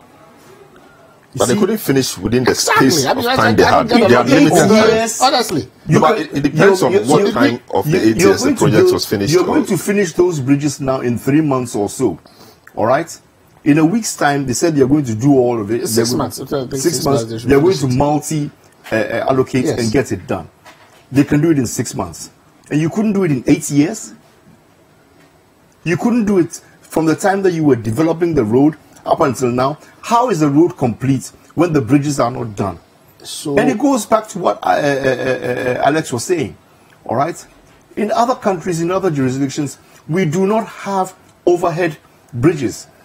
Go and see how difficult it is when people are trying to cross the road with loads on their head. No, never heard. This morning, as I was coming in, I was talking to the taxi in which I was riding, and I said, "Look at that woman there, all right?" Because we were at Malam, and there's an overhead bridge at Malam, but she wasn't using the Malam overhead. What they have done is they have cut through the fencing on the side of the road, so they can walk across because it's shorter. They don't want that bridge that you have built, because they have to go up 3 flights of stairs before they get to the top and then come down another 3 flights. She had a load on her head, a child in her hand. She's carrying a plastic bag, and the child is carrying a fufu stick. All right? And you expect somebody like that, with all that load, to go and ramp up across the bridge and ramp down again. They will not do it. All right? They will not do it. And the answer to the whole thing is that when we are doing these developments, as we are building them, we are not thinking about the lifestyle of our people. All right? If you build a highway through the middle of somebody's community, you should expect that they will want to cross the road from one point to the other, especially where the trotro station or whatever transport station is on the other side of the road from where they live. They don't want to walk down half a mile, cross, and then come back another half a mile. They want to cross at the nearest possible opportunity. All right? So, like we're saying, the solution to it is put the passageway under the road. But if they put it under the road, they will still not want to walk that long distance before they get to the subway or that. So you must put the underground at strategic places where the volume of traffic and it is easy for them to cut across. So that I think is one of the problems, because when you look at the number of footbridges scattered along that stretch, you get to a place like Zongo Junction proper, where the crowd is, where the intersection is. There's no footbridge there. You move a bit to a place like Masalachi or so, you have a footbridge. Quite a number of people are there too. So there is still that difficulty, because you can't put the bridges everywhere. And being Ghanaians as we are, not wanting to follow rules sometimes, people will still being Ghanaians as we are. Be human. It's a social development. They won't want to walk that distance. Of course, they won't want to walk to use that the distance. footbridges. I am not a transport expert, and I'm not a road and a project expert. But I'm telling you, common sense, it tells me simply that where you have a lot more people living in one area and they want to cross the road, make sure they have the ability to cross the road. Sure. Were you in Legon? No. You were not. You know, the Legon footbridge was done when we were students. Tell me how many students are. We always went under through the bush canteens into campus. Why? It's a human feature. It's a human feature. So it was faster to cross the road. Yes, faster to cross the road. So you just look left, right, more comfortable, and go. And at the time, the road wasn't this busy and this wide. Oh no. Well, see, it wasn't that wide. It was not that wide. It wasn't that wide. Yes. But it was still very, very, it was very heavy traffic. Yes, with heavy traffic on it. But you see, every human being, as you try to move up, you move your body up, you exert more pressure, you even get tired. So to do the it is but then we need enforcement. We need to put the police people there. But the right thing has to be done. Yes. The right thing has to be done. But that's what I'm saying. The right thing sometimes inconveniencing, but it has to be done. We should think more of the tunnel. You have to make it easier.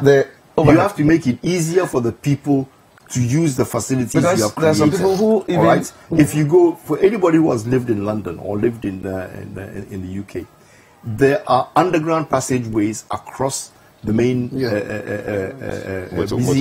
traffic. And there are toilet facilities down there in the underground. All right? So that if you are far away from somewhere and you need to use the toilet facility, you can have it. As we were coming this morning, somebody has parked a taxi just on the outside of of the wall of my house, on my lawn. All right? And I was getting angry. And the driver explained to me that he's stopped there temporarily because he's crossing the road to the other side to go and pee. Yeah. And not pee. He's going to do something bigger than pee. Number two. Right? Okay, I don't want to use foul language because you people, you are squeamish. If I say he went to shit, you say I shouldn't be saying that. You said it. So that's where he had crossed the road, all right, to go and do that. And then I said, but he couldn't find anywhere else to do it. And the driver said, there's nowhere around this whole area. Yeah. All right. And he told me the point. Within that radius, says there's nowhere where there's a public toilet. So even they, the taxi drivers, when they come to park, they have to figure out a way of finding somewhere where they can actually go to and attend ease to themselves. All right. But look at the Kaneshi. Look at the Kaneshi. You know, even without Kaneshi, you know, Kaneshi has a footbridge, but they had to put barbed wires on the whole stretch to prevent people from crossing. But for us, the Ghanaian, you let's put the footbridges there. We will still have the situation where people will still want to cross, but at least it will lessen the deaths. But these people, they have cut the barbed wires. They've cut the barbed wires. They've cut the barbed wires in order for them to be able to climb over. It's easier. Over the bridge. Energy when you're just going down. Let me go. See, let me go. I'll come back to you. You know, let me wrap up because you see, I've come to the conclusion that it is so easy for our politicians to say funding issues. We didn't have enough funds to complete, and then they leave it there. And every year they budget for it, and there are never enough funds. And I want to say this once and for all, that we are tired. We are tired of hearing all of these things and of saying at the same time, and there are a couple of things. People remind me, I want to talk about the class action suit that you mentioned, because we are also thinking about it. But the bottom line is this. You see, Alex can be the lawyer for the plaintiffs. He is a lawyer of esteemed. You see, when you continue to say funding issues, it becomes easy then for us, the citizens, every time something goes wrong and something can't get fixed, it's funding issues. It is not a funding issue. It is not a funding issue. It's a priority issue. If the politicians believe sincerely that they want to do things for the purpose of making the citizenry of this country comfortable, they will find the money. So they must be voted out. And they will do it. Those particular MPs, and that is the reason why the NDC was voted out. Okay? The reason why the NDC was voted out, because there was so much disaffection with trying to find solutions to what we perceive to be problems. When your lights are going on and off every day, incessantly, and sometimes going out for a week, 2 weeks, you get dissatisfied and you get angry, and you want to do something about it. So it is time. It is time. If they are not careful, if the politicians are not careful, there will be a citizens' revolt, like you were saying earlier. All right. In fact, the citizens' revolt has already started. And these last 2 days at Adenta is a typical example of a citizens' revolt. The Tema, motorways, the all those particular areas where the roads are bad. I think the people must speak. They must speak through the ballot box. They must be angry. See, anger is not about throwing the stones at the police. Get angry enough, be activist in your area, and vote those MPs out. If those MPs are aware that they have the potential of losing their seats because they are not getting their lobbying skills up and going, I am very unforgiving for those who are MP stroke ministers. Those who are people, for my learned colleague Alex, who is not a minister, when I use his road to cut in Aguna and the road is not too bad, I'm like, okay, well, you know, he can lobby, but he can give me an excuse that me, I'm not yet a minister or something. But for those who are ministers and who are MPs, what is your excuse? Because you cannot say that. No, but you see, here's the fundamental mistake. You see, the MP is not responsible. But he's talking about lobbying skills. No, I'm talking about MPs who are ministers. The MP, for example, who is a minister for the Zongos and this, who has a budget in the presidency specifically to correct infrastructural developments within the Zongos. You understand? But the road is not particular; it's a highway. Oh, it's a highway, but it's within. You see, the constituency has a Zongo there, so you should be able to. You should be able to create it. But they cannot even do anything. The Minister of Roads and Highways has a budget, yes. And Selorm, you should butt in, at the appropriate time. He has a budget, but he can't spend the money.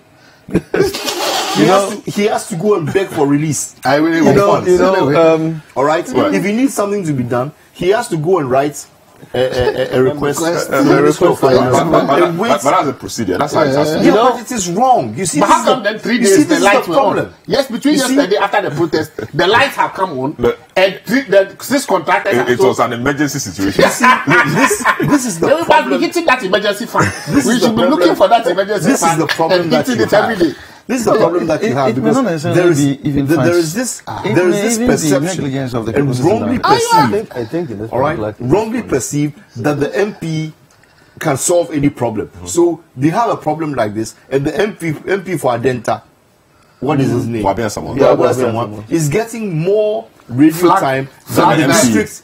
The MCE. No, on the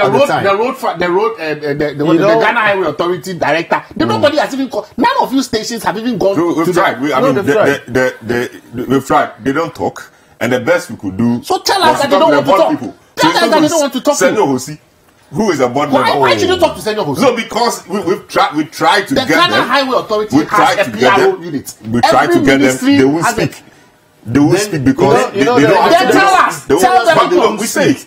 I think that Mm-hmm. we need to really look at the Ghana Highway Authority, and I think that in all of this they have been extremely negligent to the point of criminal negligence. Criminal negligence.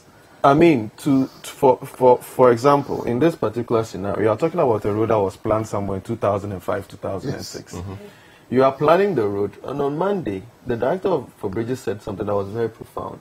He said that when I made a point that you make a 6-lane road without provision for footbridges, then he battered in and said they did not anticipate the population increase in that area. Seriously? Yes. And when he said that, it hit me like a stab in the chest. Wow. You know why? You are creating a 6-lane road over 5.7. And knowing Madina itself, it's this is one of the flats just across the streets. There are 2 major secondary schools. Over 2,000 residents. The Madina market is one of the biggest markets. And the stations around it. It's a nodal center for people from Ebri, for people from Dome, people from Ashaima, people from Dodoa. And you have this road, this info IPS being one of the major. It was called part of the Gang of Four, right? Yeah, Gang of Four, yes. Being one of the major arterial roads out of Accra. And you are telling me that when you are doing that road, or when you are planning that road, planning the construction of that road, you completely forget that there are human beings who are already in this urban. Selorm, you know something? He's lying. He's lying. All right, he knows. And they plan. Which is even a bigger problem. Which is even a bigger problem. So we should put him in the box. It's a big problem. Yeah, that is why I'm calling him out. We should put him in the box. He was fully aware, and they plan with all these things in mind. They are very, very conscious of the dynamics of population change. The problem is that he thinks that those of us listening, those of us are so stupid that what he will say we will accept. But you see, that is it could be true. The problem. Let me just take it. It could be true. It could be true. They did not anticipate that because they did. The road was done 2 years later before they started putting up the bridges. But it should have been part of the grant. So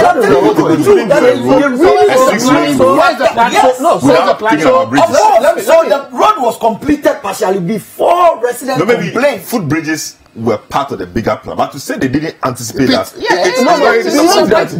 beyond that, even let's assume that they decided to build the roads and then they didn't have footbridges in mind. How did they expect residents people to cross? Because look, everybody, they are wide, about 69 meters. Of course, 69 meters wide. You never finish. Yes, the span. You never from Presec moving to cross to the other side to pick a car after school. Exactly. Especially. So you look at the scenario and you ask yourself, you plan this major expanse, 60+ meters of road, and then even the funniest part is that you put a concrete dwarf wall in between. If we estimate the cost of the concrete dwarf wall from Presec all the way to Pantan Junction, I am sure the money they use for that dwarf wall could have actually built. And what was the thinking? So the concrete wall then means that you don't have to. They didn't want people to. They didn't want people to be so crossing. How then were people to cross? You put this concrete barrier there, the footbridges, and then you put these half-built footbridges there, And you know the funny thing, that around the same time that they were putting up the concrete barriers, they were actually putting up the footbridges.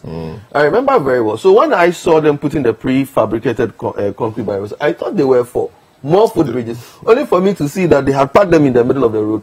Because at first it was even easier. I live in the area. I've lived in Medina since I was born. And I live very close to Race Junction. In the night, I hear cars screeching and banging into the concrete barriers.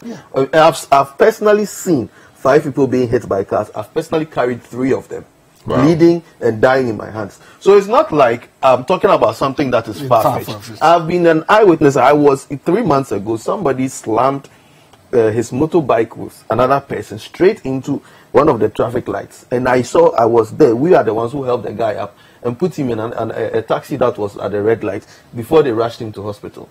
So you can see that there is a whole problem with the systemic thinking around the construction of some of these roads. That's why we need to to call the them extent out. that if you look at SDA Junction right now, the traffic light at SDA Junction, I used a drone to go over it, and then I even went and looked at it on Google Maps again a couple of days ago. You see a pelican, demarcation on both sides of the 3-lane road. There is the 3-lane road coming from a breeze side. There is one lane that suddenly has become supposed to be what you want to use for a U-turn. Now you have done it in the inner lane where cars that speed the fastest are supposed to be, and at that intersection there is no there's no inner turn. So already you are causing a situation where people are going to be braking unnecessarily and banging into other cars. That is one design defect. Now, if you look at the way the traffic lights have been programmed, there is no consideration about human or pedestrian movement at that intersection. So you realize that at every time the lights are such that cars are moving. Where do you expect there to be an interval for human beings to cross the road? Yesterday when we were doing the night vigil, I realized something very profound. 3 ministers have written a communique or press release, interministerial, interministerial committee on roads and highways transport. I believe that there is a paragraph there that states that they are ensuring police presence to assist the roads, right? So that's one. The following steps have been instructed as a matter of urgency. One, as an immediate step, the MTTD or the Ghana Police Service has deployed men on the stretch to enforce the relevant road traffic regulations on speeding limits. Just keep it there. 7 p.m. yesterday on a Friday night, that road is at its busiest point. You know why? There are people going to Ibri. There are people coming from Ibri to town. There are people, market women, who are coming from the hinterland, carting goods to Madina Market to sell the next morning. As of 7:30 p.m., when the roads were still that heavy, there was not a single policeman there in sight. Absolutely. From Race Junction all the way. The street lights were on, which is good. How they magically came on one day after 7 months of going off is one other thing we'll talk about later. But there was not a single policeman there. And whilst we were even were gathering around, there was nearly an accident because somebody trying to take a U-turn was entering the road and there were onrushing cars rushing at full speed. There was an accident at SDA Junction yesterday afternoon.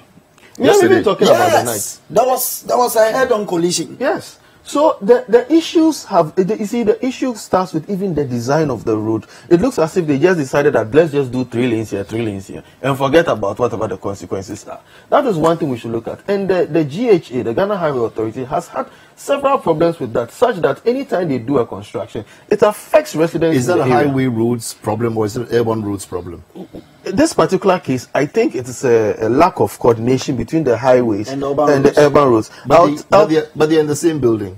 But you can be sleeping in the same bed. But the point is, it is a municipality. We don't have highway office within the municipality. So you have a problem where these guys come in very high-handed, do their thing, and then damn the consequences for the people living in the area. So you see, Selorm, with everything that we are saying, all right, our problems are more procedural. It's procedural. All right? I can tell you. How do you make sure that what has been designed, all right, has been implemented, followed through, and made sure that we are thinking about the changes? Because you can't do something today and expect that you will never change it for 5 years.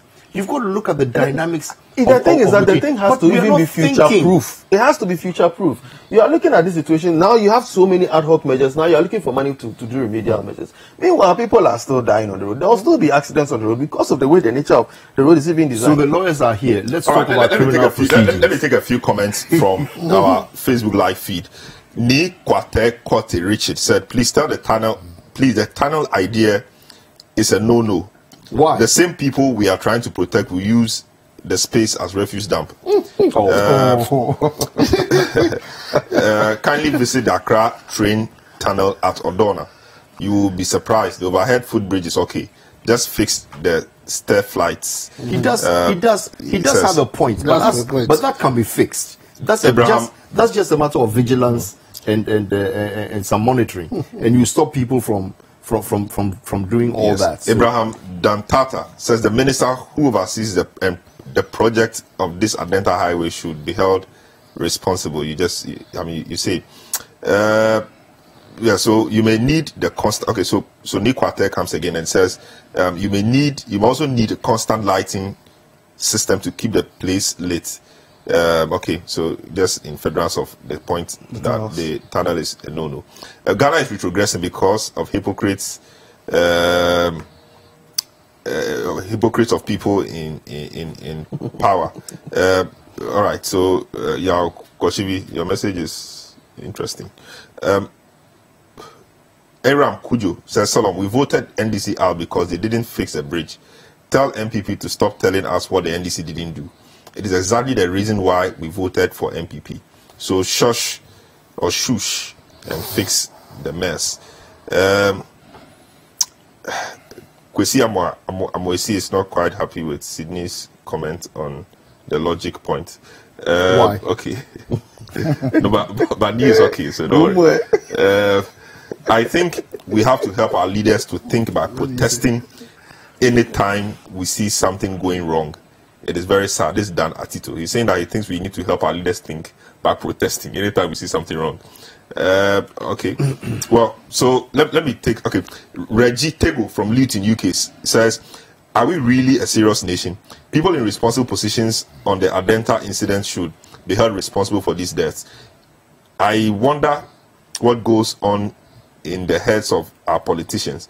Meanwhile, they wander around in their V8s, not giving a hoot to these incidents. We should ask them questions and force them to fix these problems. They talk and give explanations without actions. I want to move the discussion now to the other people who are responsible. So, for example, the pedestrian. What should the pedestrian be doing? What should the drivers also be doing? So I'll start with you. Yeah. The pedestrian should be crossing the road. That's what their job is. We were just talking about the roads and the fact that you could fix the bridges and people will not use the bridges. Yes. So you guys have been forcing or leading a campaign to fix our footbridges now. Yeah. What would the pedestrians use the footbridges if they are constructed? Who can force them to use it? So the thing is this: there are several factors involved. Now, first of all, even in the positioning of the footbridges, we should have looked at the major trotro stations or the major trotro stops and designed the footbridges such that once the trotro stops, people can climb the footbridge and go. That creates convenience. You see, in planning some of these things, you have to look at user interactions. For those of us in the IT industry, it is one of the biggest considerations anytime we embark on any project. How user-friendly is it? You are looking at a situation where it's the only way that people will subscribe to it. Yes, because you see, you can fix the amenities there, but if they are not convenient for the user for practical reasons, they never work. So putting, let's say, a footbridge in the middle, in between, let's say, SDA Junction and Guel Junction, at a point which is not a trotro stop, for instance, means that immediately you are discounting the utility of that particular thing. Now, beyond that, I remember the first time I went to Lagos in the early 2000s. It was a cesspit. Lagos was chaotic. It was like Kaneshi and Tudu combined. Have you seen Abuja recently? You wait too. When Governor Raju Fashola became the governor of Lagos, the same people who they call touts, the same people who were the ones intimidating people all around, were made custodians of the sidewalks and the roads, and they had canes if you cross the road under a bridge, you be by the time you reach the other side of the road, they don't stop you and ask you questions. As you are crossing, somebody is chasing you and lashing you. Yeah. Within a couple of months, even if you try and cross, somebody will say, "Hey, Oga Lasma go beat you," because it became a certain kind of, there was discipline enforced. Because you know what, they use the same people who were idling around, who would have been pulling cables from the lights, the people who would have been vandalizing things mostly, and changed them and made them responsible, and gave them that mandate that, look, if this place is going to be well, it is going to be your doing. In fact, they had a name for it, Eko Onibajeo, which in Yoruba means that Eko would not be left to spoil. Yeah. Do you get what that means? Yeah. You see, in these kind of things, there are narratives involved. So you need a system to galvanize the people around you it's system thinking. You don't get up and then just think that once footbridges are done, people will cross. Yeah. People who want to cross, those are the rational people. But there are also irrational people in every society. Selorm, I always use this example.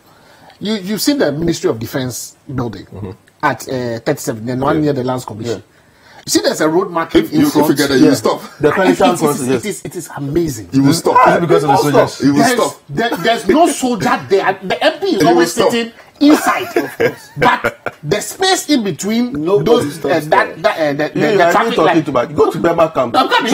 People, I say at midnight, people don't cross the red light. Not the red light. I say they don't block the entrance of the Ministry of Defense. There's no policeman. There's no MP there. But immediately the traffic light is red, there's enough space that is left for the entrance to come so that people will, because I understand if you block the entrance, either you'll be picking rubbish or and nobody drops ice cream or anything on the 37 lawn. Yes. The 37 military lawn or the Trotro station. That place is always neat. All the military areas. Why? There is a human resource that can do that. And if we are able to just change a few things in how we behave, in our attitude and in the administration, and you give those people the incentives, they will go there. Have you ever heard anybody honking his horn in front of 37? Sure. Honking your horn in front of 37. So we need a little bit of the military thing around it. It is a discipline thing. We need to redefine our democracy as a military thing. Because why is it that we get in front of 37 and we don't blow our horn? The thing is, when we spend money fixing that footbridge, it is not expected that we'll have people running across the streets. And anybody who is doing that should be arrested for jaywalking. Or whatever penal code they are infringing. Let's put the military police there. You have to put the city guards there and empower them. Let's put the military police there. I mean, whoever we put there, we have to empower them. When the bridges are fixed, Assemblyman, will your guys use it? And what will you do to ensure that they use it? My brother, having lived in Adenta for over 15 years now, I am not seeing in the near future, especially at Adenta Barrier, the student from WAS Senior High School, the guys at the sawmills and the garages around using this footbridge. Trust me, because of the same problem that we are all discussing. Put the barbed wires there. You see, a particular incident, it has been part of Ghanaian attitude, or let me say in quotes, the black man's attitude. You see, human attitude. In Gwangju, there is a place called Kana. That place is actually densely populated black people, the Nigerians. That is where you have the Nigerians, the Ghanaians, coming to shop over there. And brother, even in that particular city, Gwangju, Kana, there is an overhead bridge at that place. And there are barbed wires that they use to block the entrance of the canal to Tontong Hotel. Nobody uses the overhead pass. They always resort in removing the barbed wires in the middle of the road to use the easiest route into the shop. So it tells you that black man, or the human attitude as we have, are not ready to, route all the way and climb on the staircase and go over the bridges and come down with it. So it is really going to be very problematic. But See, I was discussing something with my brother here, my uncle here. I was telling him, you see, the police presence at the vicinity now cannot be sustained for 24 hours. Just as we've been promised 7 days of fixing the footbridges and the street lights. My brother, we are advocating and advising Ghana Highways Authority to put ropes to deter overspeeding. Because just as I was coming today, the police was at the scene. The main scene where the lady was knocked down, the police were there. But between that scene and SDA Junction, there was no policeman, but at the traffic light intersection at SDA Junction. But you see, there is a base we call ST base. Yeah. That place also happens to be a major place that people also uses to cross to where we call Kinke House, because of that popular Kinke joint over there. So you see, between that stretch, there are about 3 crossings over there, and that is where major knockdowns are recorded. And for the police to stand under the footbridge where the girl was knocked down because we blocked the road and bent the tiles over there, he wouldn't solve any problem as I'm talking to you. So we are saying that, see, as I'm talking to you, the guys are always on the shoulders of the road, waiting for something small to happen for them to jump into the roads again. You understand? And they are not going to be satisfied until the bridges, the street lights, the traffic lights are fixed.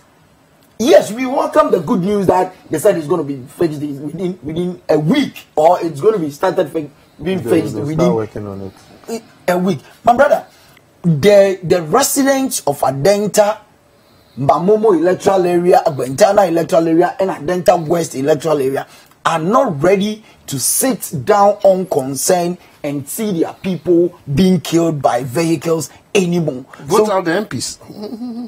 You see, that is where I nearly dealt with the MPs. It's not for the MPs. See, I am an assembly for the development. One question that how often do you do town hall meetings? How often do you engage the people? When this was happening, did you call your MCE or your assembly people, or the MP, into a town hall to address the people? We did that about 2 weeks ago. We held a town hall meeting at was that your behest or the MPs or the the behest of the Fix Our Bridge campaign. But see, I was telling you, a resident called me and asked me, so Honorable Stevie, can't the municipal assembly even fix something like a metal staircase to the overhead bridge so that we can use it for the meantime whilst we're waiting for the, you see, but it could be a temporary measure so that Ghana temporary things become permanent. You understand? But as we are experiencing and recording deaths on that particular stretch, something temporarily could have been put in place for us to, reduce the number of accidents that we have. But this should be Steven, I think that this who is responsible. Who is responsible for the trotro station around that area? It should be the assembly. It is the assembly. And GPS. All right, you collect the money, right? Sure. And you tax the people there and everything. Sure. Have you put toilets there? No toilets, my brother. Why? Why goes down because when people come to a transit station, all right, before they move on, there are certain things that are biological movements that are important, but you haven't done so. Senior, the reason being that the physical development planning departments of the assemblies are not doing us any good. So the reason being that, see, as you're saying, there are lots of trotro stations and bus stops over there. Ask yourself, it is even not designated place or properly designed trotro stations. All the bus stops you see there was at the behest of the highways to create a bus stop for stopovers and offloading and joining of and vehicles over there. There is no market on trotro station. Now the highway is through the densely populated areas. Sure. What should we do? Should we put ramps there I think ramps will not help. For now, they will help. Most people might not subscribe to ramps. But I am telling you for a fact, let's resort to the ramps now, or the ramps might even take more than 1 month or 2 weeks to fix them. But I am saying that let's try the hard ropes on that very stretch. It will reduce speed. I'm telling you for a fact. Because some of the places in my electoral area, when you take the new Ye Block Road to ICGC, there are schools there. So what they did was that they put that rope there. Myself and the community got some rope and we put it there. And we recorded 0 accidents right after putting that rope on it. And that's it's a temporary. Yeah, we are talking about very temporary measures. Yes. Because you see, the structural integrity of the road should not be compromised by some of these ramps and these things. Immediately you start doing that, you start having the road deteriorating faster because it's a high frequency road. So what it means is that you have to use things that are very temporary to arrest the speed of because drivers. I mean, following the discussion so far, the bridges, footbridges, to me, don't appear to be the solution. No, the footbridges could work when we do it like that. For now, because of the on the end one, people have cut through them. No, you can't. People are cutting through them. But you see, it is a more, yes, but see, the forceful enforcement. I'm not talking about enforcement because I don't trust our system in terms of enforcement. They will say they will. But instantly we could benefit. We could benefit from the footprint.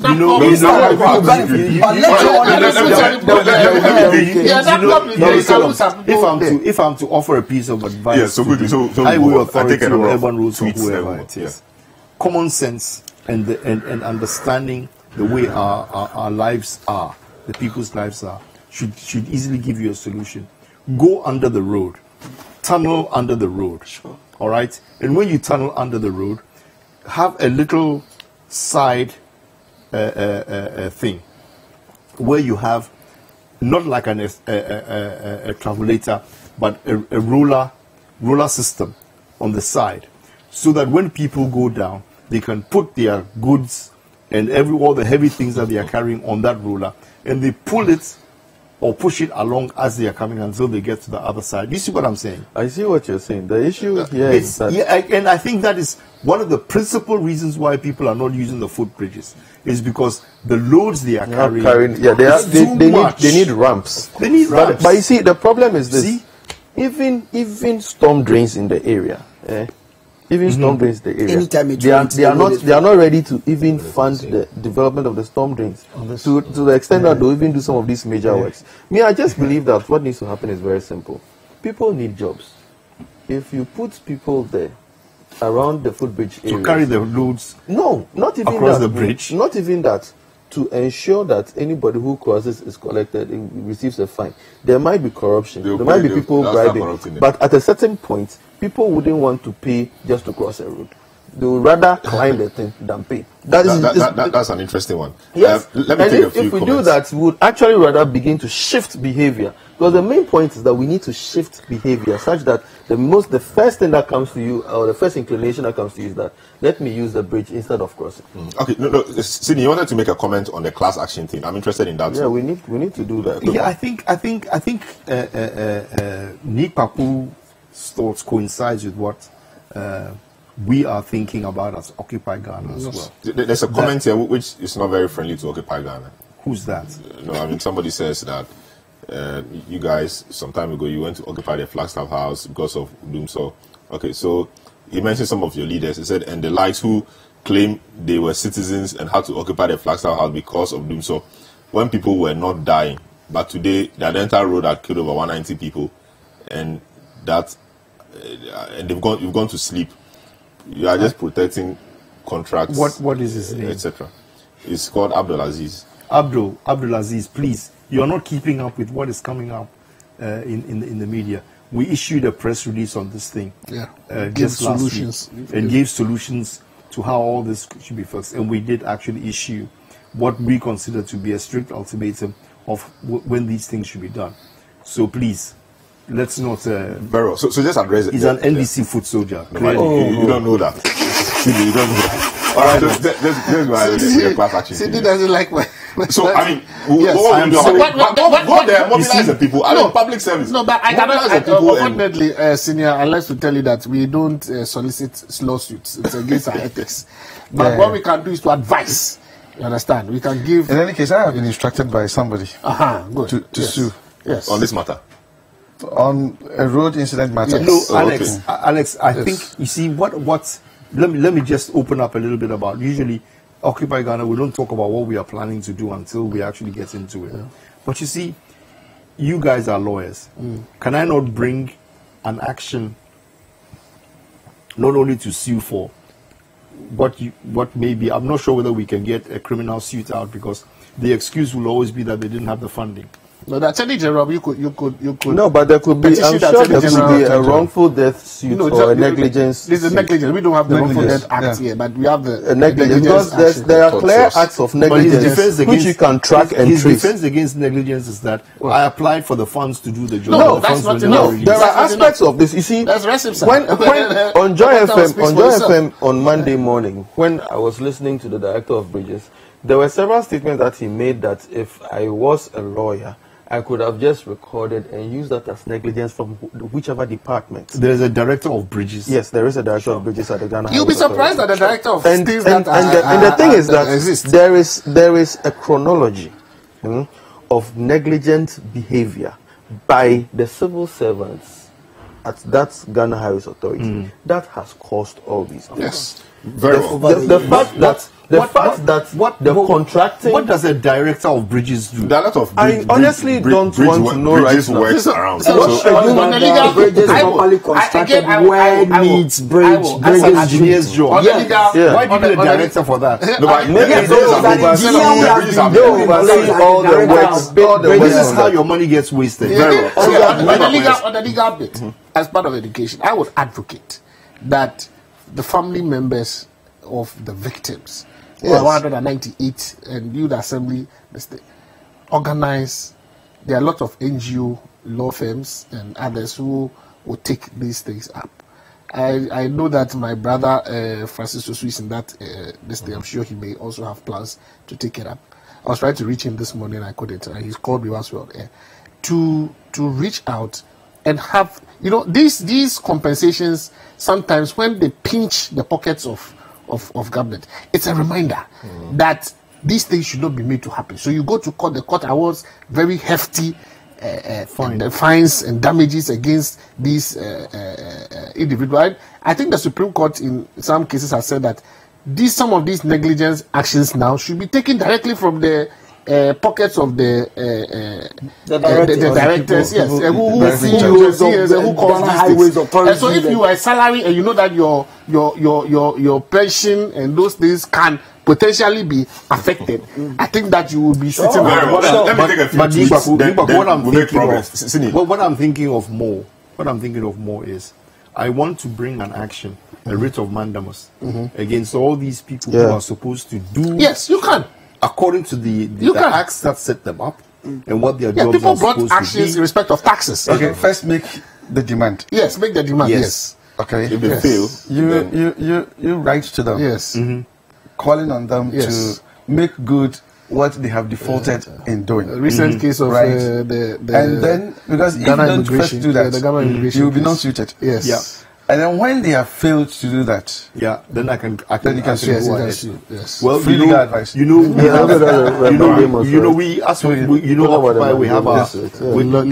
have our legal strength, which is where we focus on. Of course, but for us, it looks like the time has come. Yeah, the time has come when we have to hold these government institutions firmly responsible for not doing what we have tasked them to do and what they are being paid to do. And the consequences of their negligence on the lives of innocent people. I'll ask the chief of staff to allow for their salaries and their pensions to be garnished, to be tacked to their negligence. All right, very interesting points from Sydney and the rest of the lawyers. Julius Afedi tweets and says, as we are condemning John Mahama for failing to fix and mounting pressure on Ronaldo to fix it, let's not forget the attitude of the Ghanaian road users.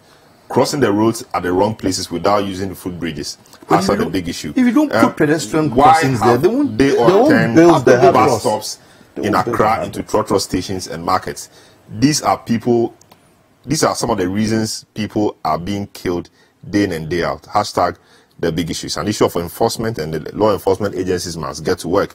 Kofi Ada says Sydney keeps blaming previous government. My question is, how is he checking this MPP government?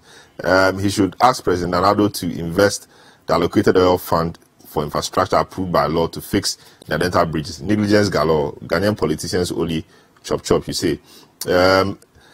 Odenehu Nana Esel tweets us and says, why don't we have legislation to force contractors to build footbridges first before constructing the highways? Hashtag the big issue.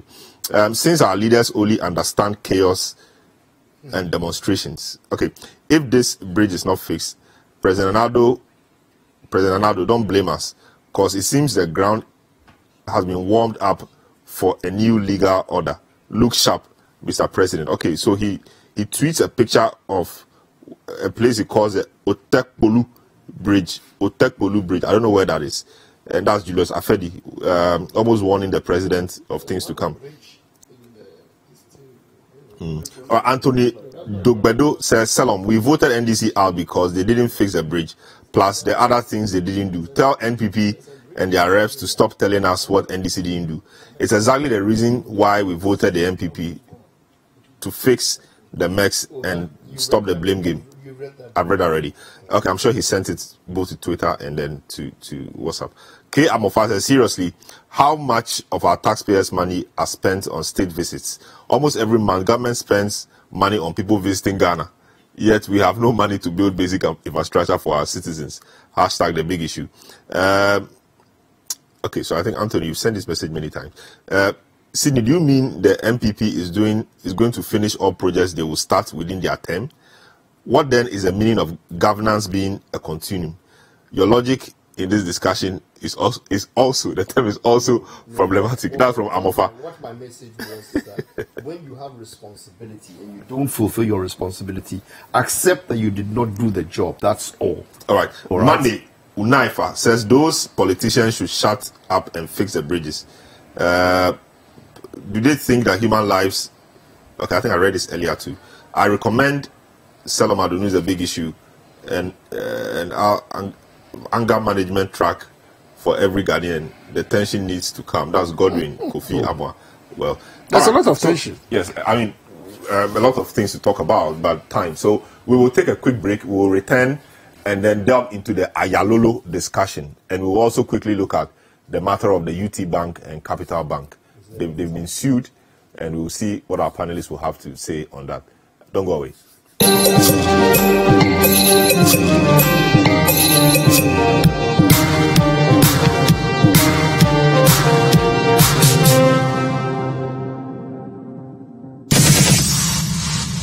Wagwan Ghana, I go by the name Stone Mugwai, you don't know already. This weekend I'm gonna be on the Hall of Fame with the super AJ Sapol. So tune in and no longer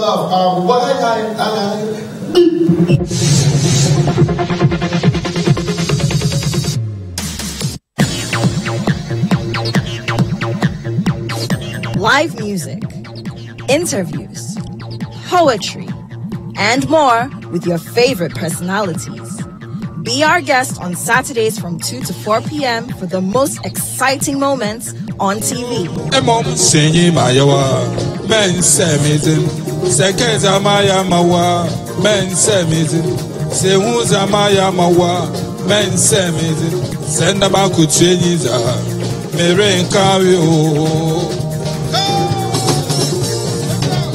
Join Kojo Akoto Boateng for real entertainment right in your living room. Saturday Live on City TV and City 97.3 FM.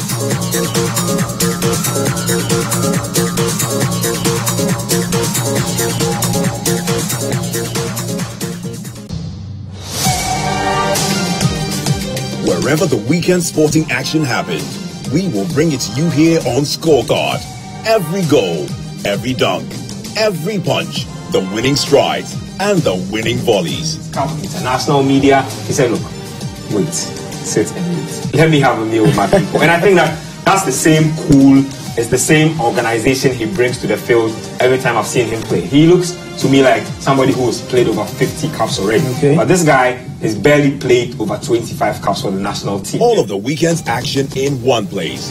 Scorecard every Sunday at 7:30 p.m. prompt on City TV.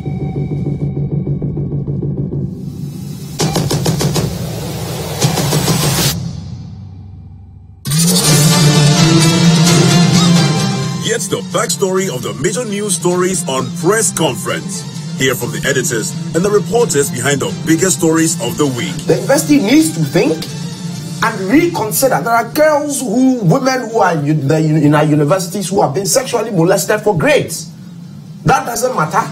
Press conference every Sunday at 9 p.m. with Duke Mensa Opoku. Only on City TV.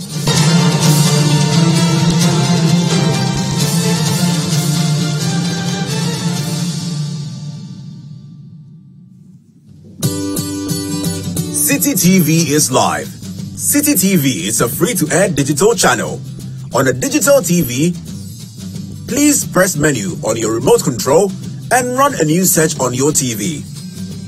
Take note that without an antenna, you cannot access City TV on your television. City TV can be accessed on a multi-TV digibox. Tune into City TV and experience your world. City TV, it's your world.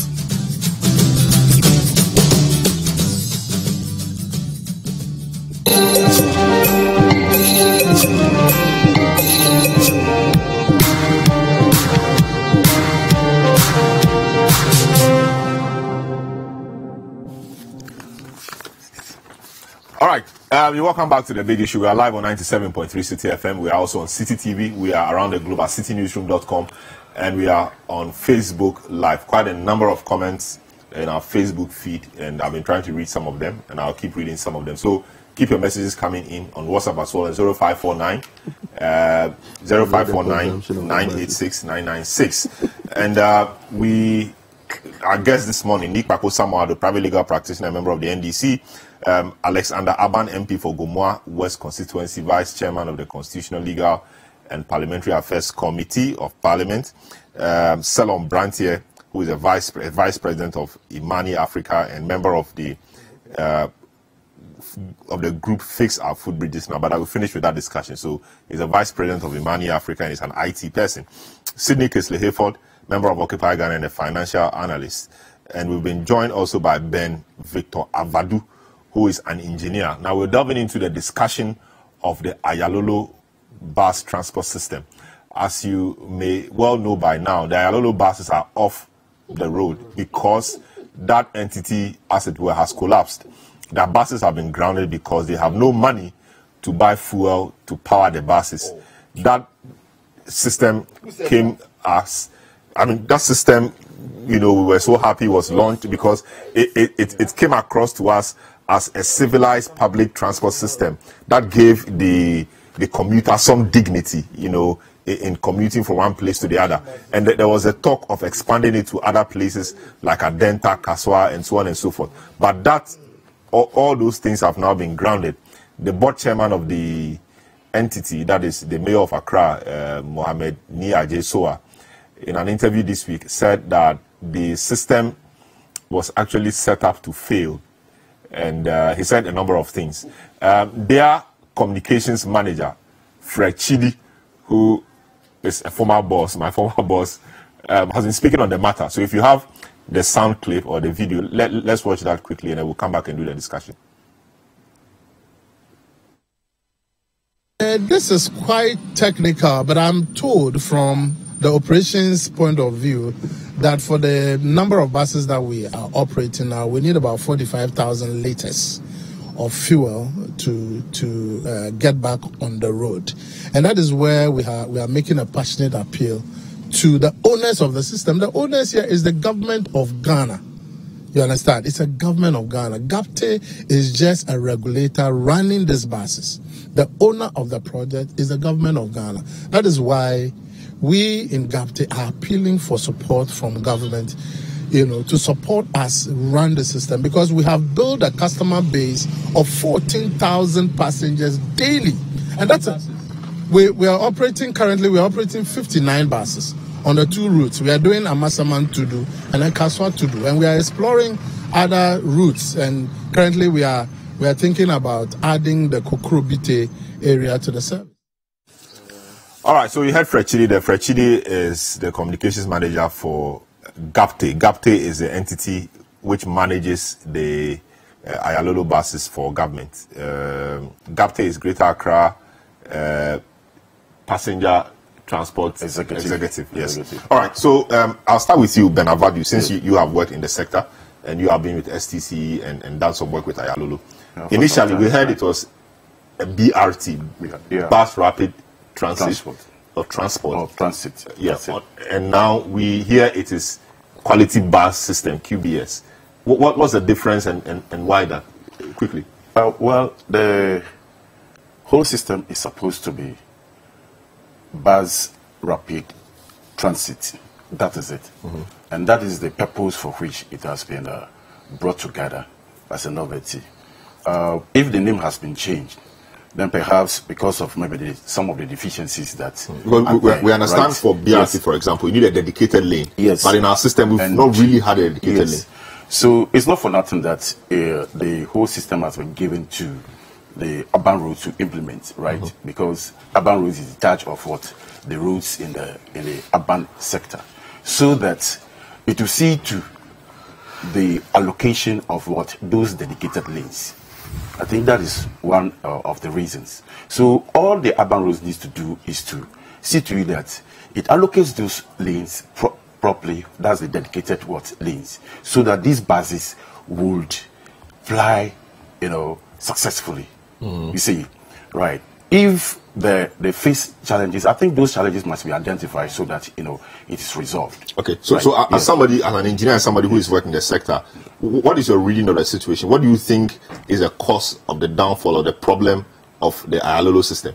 Yeah, really, one, let's look at what the BRT actually means. You see, its essence, right? Yeah, it is buses that will convey high, occupancy, passengers, right, from 25 passengers up to, right now we have about 250 passengers, right? And then it's also supposed to use limited time. That's why it's called rapid, right? So a very limited time from one destination to another destination. So let's say from Accra or maybe that's Amasama to, let's say, is not supposed to be in traffic for a very long time. That is why it's having those dedicated lane. It's also giving, priority in traffic. For instance, when it gets to a junction, right, if there's a policeman then it sees it must be waved to, continue its journey. So it is there to facilitate the movement of passengers, workers from one destination to the other rapidly to enhance economic development. Do you understand? So that workers will get to their destination in time. So to avoid this delay in the traffic for workers. Now, if that is the essence, then it must not fail. All we need to do is to ensure that all the facilities that are required are put in place. But if I listen to some of the argument that, maybe reasons that were given the other time, that they don't have money, they don't have fuel. Why is it that they don't have money, they don't have fuel? At the beginning of the system, the Aayalolo, money has been voted for what? For the running of the buses. But when we have the buses running almost empty, from one point to the other, what is happening there? Then it means that the cost of running the buses is getting higher, and then the revenue that is generated is low. So you can't break even. You understand? So this is that a lot of education, much education didn't go into it before? Yeah. So there's one other aspect, for instance, let's say during the implementation stage. Now, in project management, we have something we call the integration, right? So that here is where you look at all the stakeholders involved in that project, so that you engage them properly who are the stakeholders here? The passengers who we have from one terminal right through all the bus stops, all the catchment area up to the other end. You have to engage them properly by sensitizing them, by telling them that this service is available and this is how they can get the service, so that it becomes that it happens that you are engaging the people, then they understand how the system operates. Any novelty that comes to the system, human nature, you see people being skeptical about what is it, how do we get there? I hear somebody here, is you have to buy a card before you get on board. So where are we going to buy the card? People don't have faith in the e-ticketing system. Yes, e-ticket system, right? Someone will say, okay, if I buy, how do I determine that we have I have this X amount of what money on it? That when you get down from the bus, then you slot it, and then you know that you have reloaded and that kind of thing. So there are a lot of education that must go first, that must precede this exercise. So that is why some people are saying that it was rushed in implementation. You understand? Yeah. Even though the mayor has said that it was set up to fail. Do you believe that? At all. That is very unfortunate. It wasn't. Nobody will set up a system like this for it to fail. What it meant by that was that, like you were saying, it was rushed. The proper things to be done before rolling it out were not done, so it was rushed, and so it was bound to fail. Yes. If some of us really, during the time, we made some contributions and said that, we have to go this way, you have to go that way, you have to go that way. But that notwithstanding, the system has been implemented. We look at the inherent shortfalls, and then we do what? We come forward with what? Possible solutions so that we can remedy all these faults. I think that is the way we must go.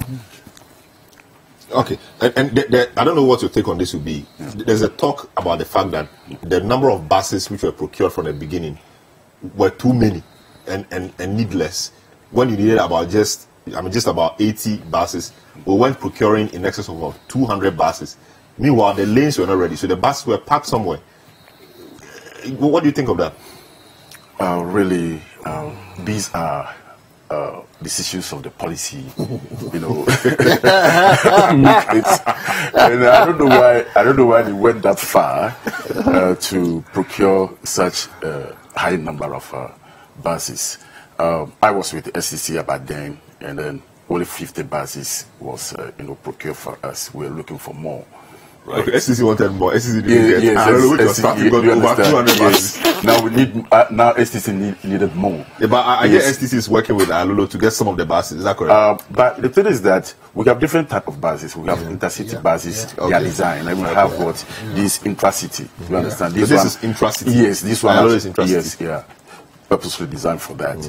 So going forward, I think that even if that is the case, then we have to look at various ways of deploying these buses into the system to work, because they are there, or maybe we have to give them back to Scania. Scania is here, right?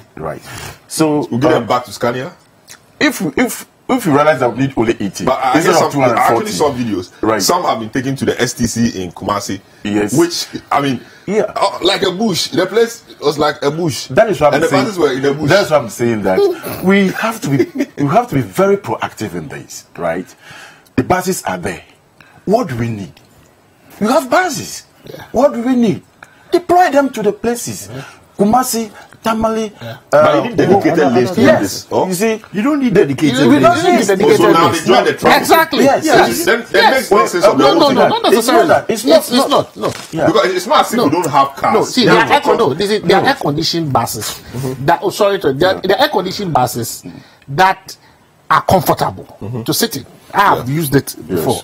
So there are a certain class of people that will prefer that kind of bus. So they should charge a bit higher. They should charge them, and let's move on. Because this attempt at keeping the fare down, and that's part of their problem. They're trying to well, as a social intervention policy, keep the price down. But if you realize that it's not working, and then a worker at a bank or this thing would want to have that comfortable bus to be able to sit on, the challenge now is to have the buses, straighten them out so that you make profit, because it is part of their problem is artificially pricing themselves in a way that is not.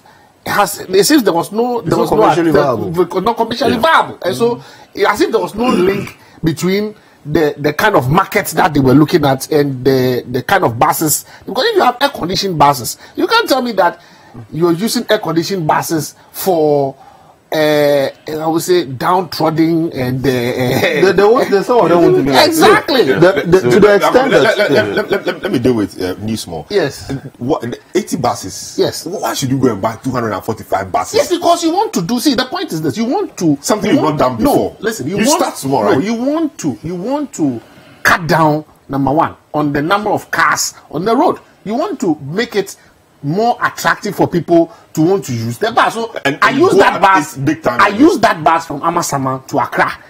I parked my car. I used that bus and it was very cheap for me because at the end of the day, it cut down on my transport for the day. The only sad thing was that I didn't get one linking to my office at Spintex. Now, if I had one and I could drop at Achimota and hop onto another one to my office at Spintex, and if I closed at 6, I could hop on from Spintex to Achimota and then from there to Amasama, I would park my car for the week because that would save me fuel and that would save me a lot of money. Stress and all. Exactly.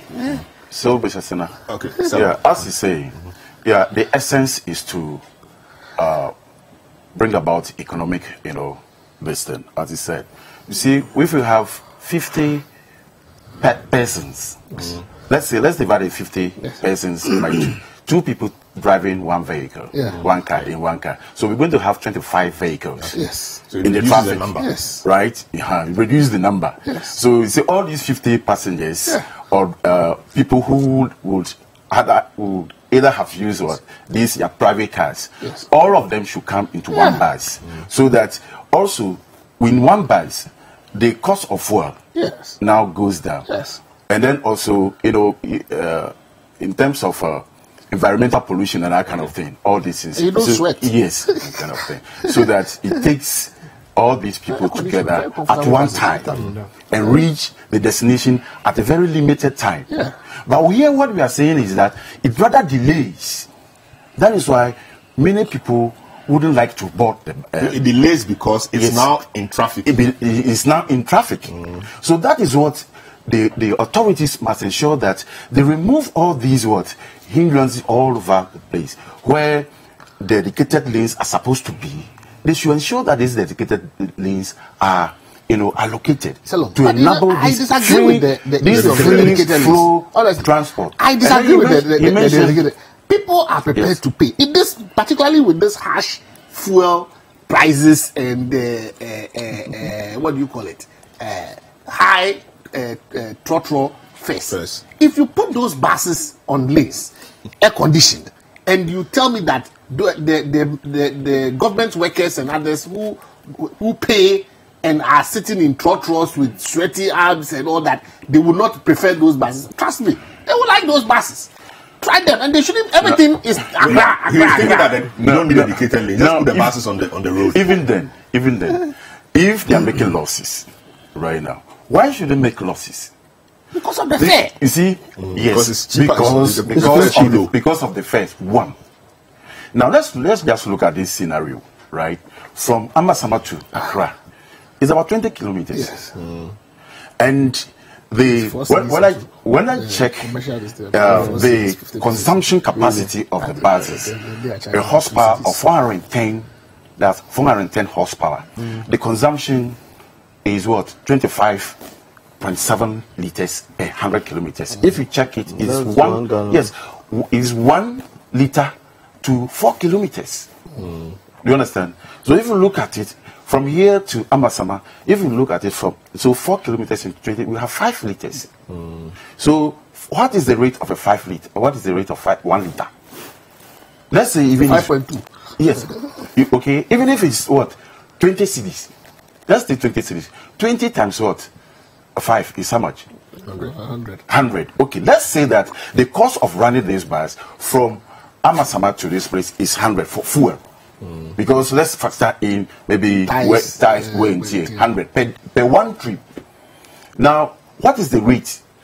Yes, one passenger. They are 48 maximum, but because of this, you can take 50, right? You can stand in there. Yes, but stand in there. How many? You still 48?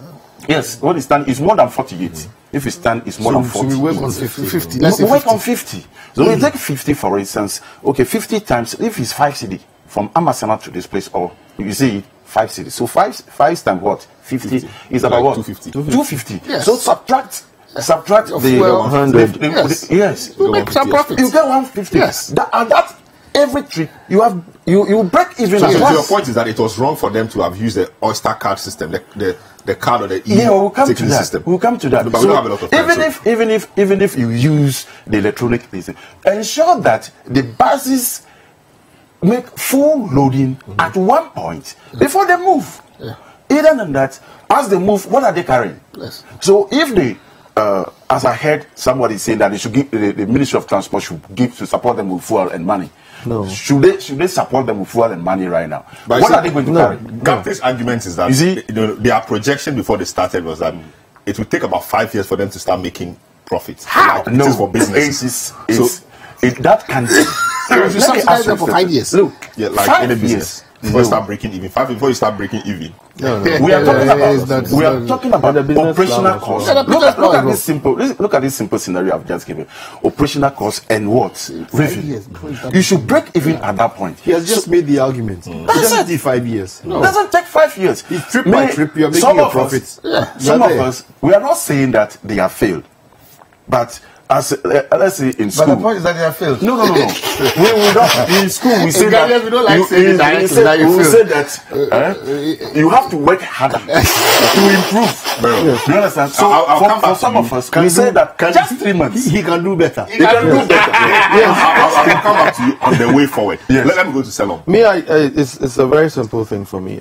People who take Uber, for instance. Yes. Always want take the Uber because they know they're going to get air conditioning in that thing.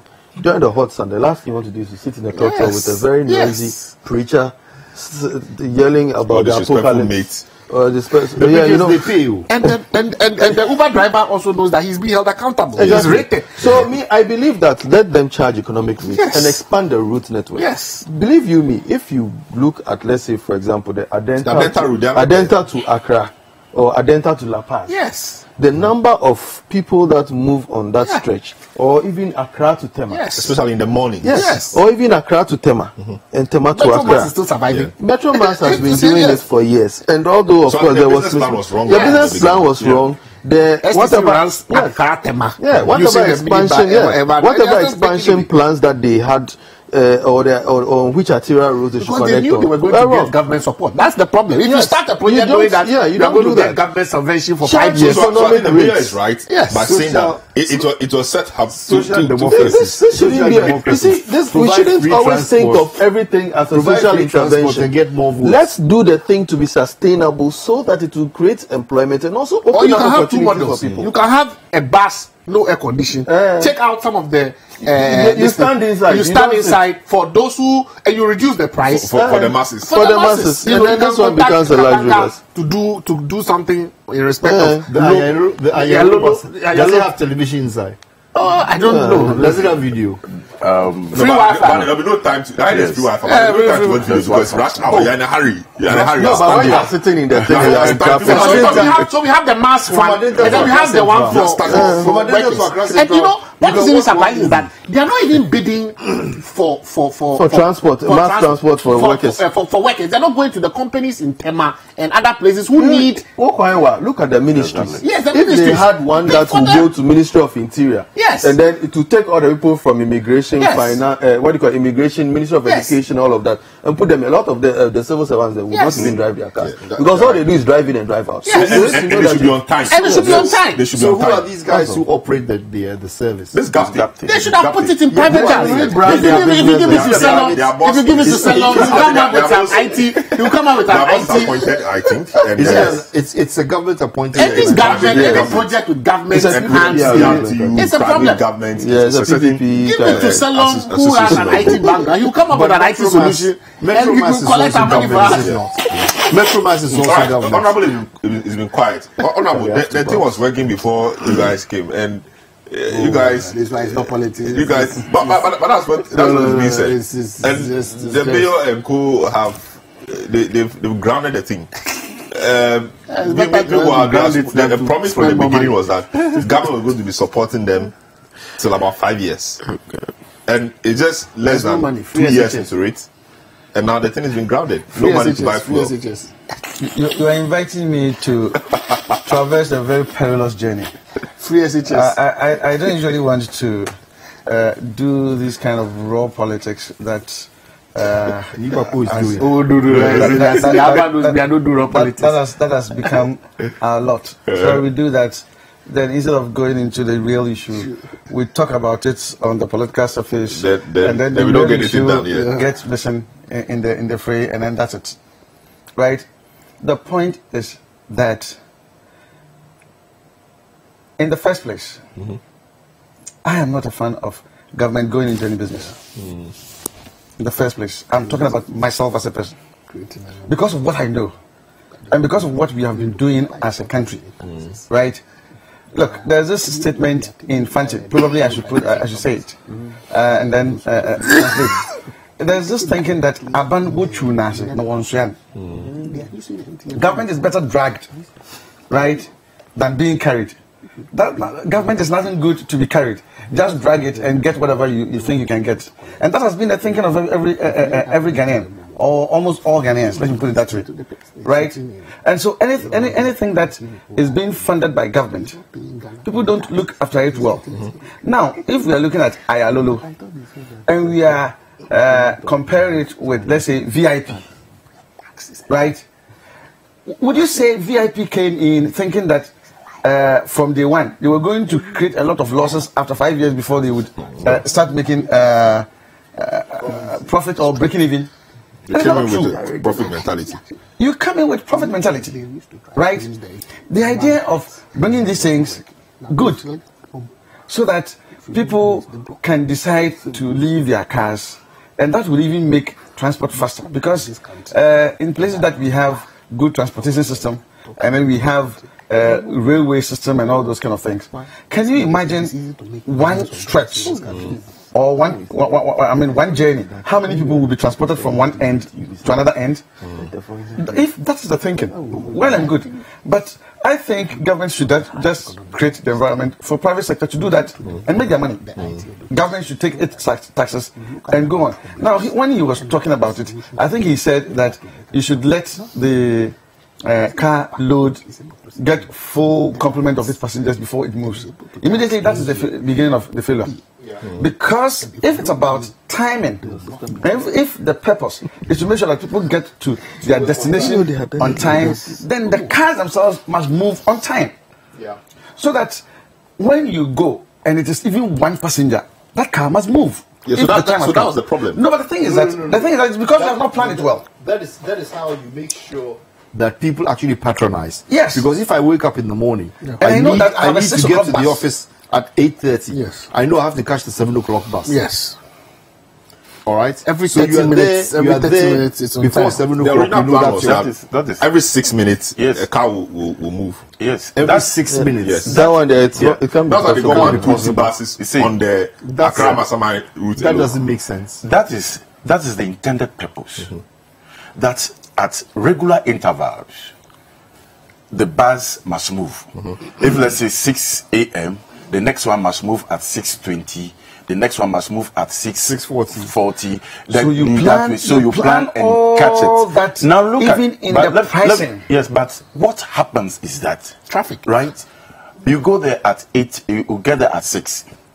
Then the bus moves at 6 with only 2 passengers. or maybe, a few passengers.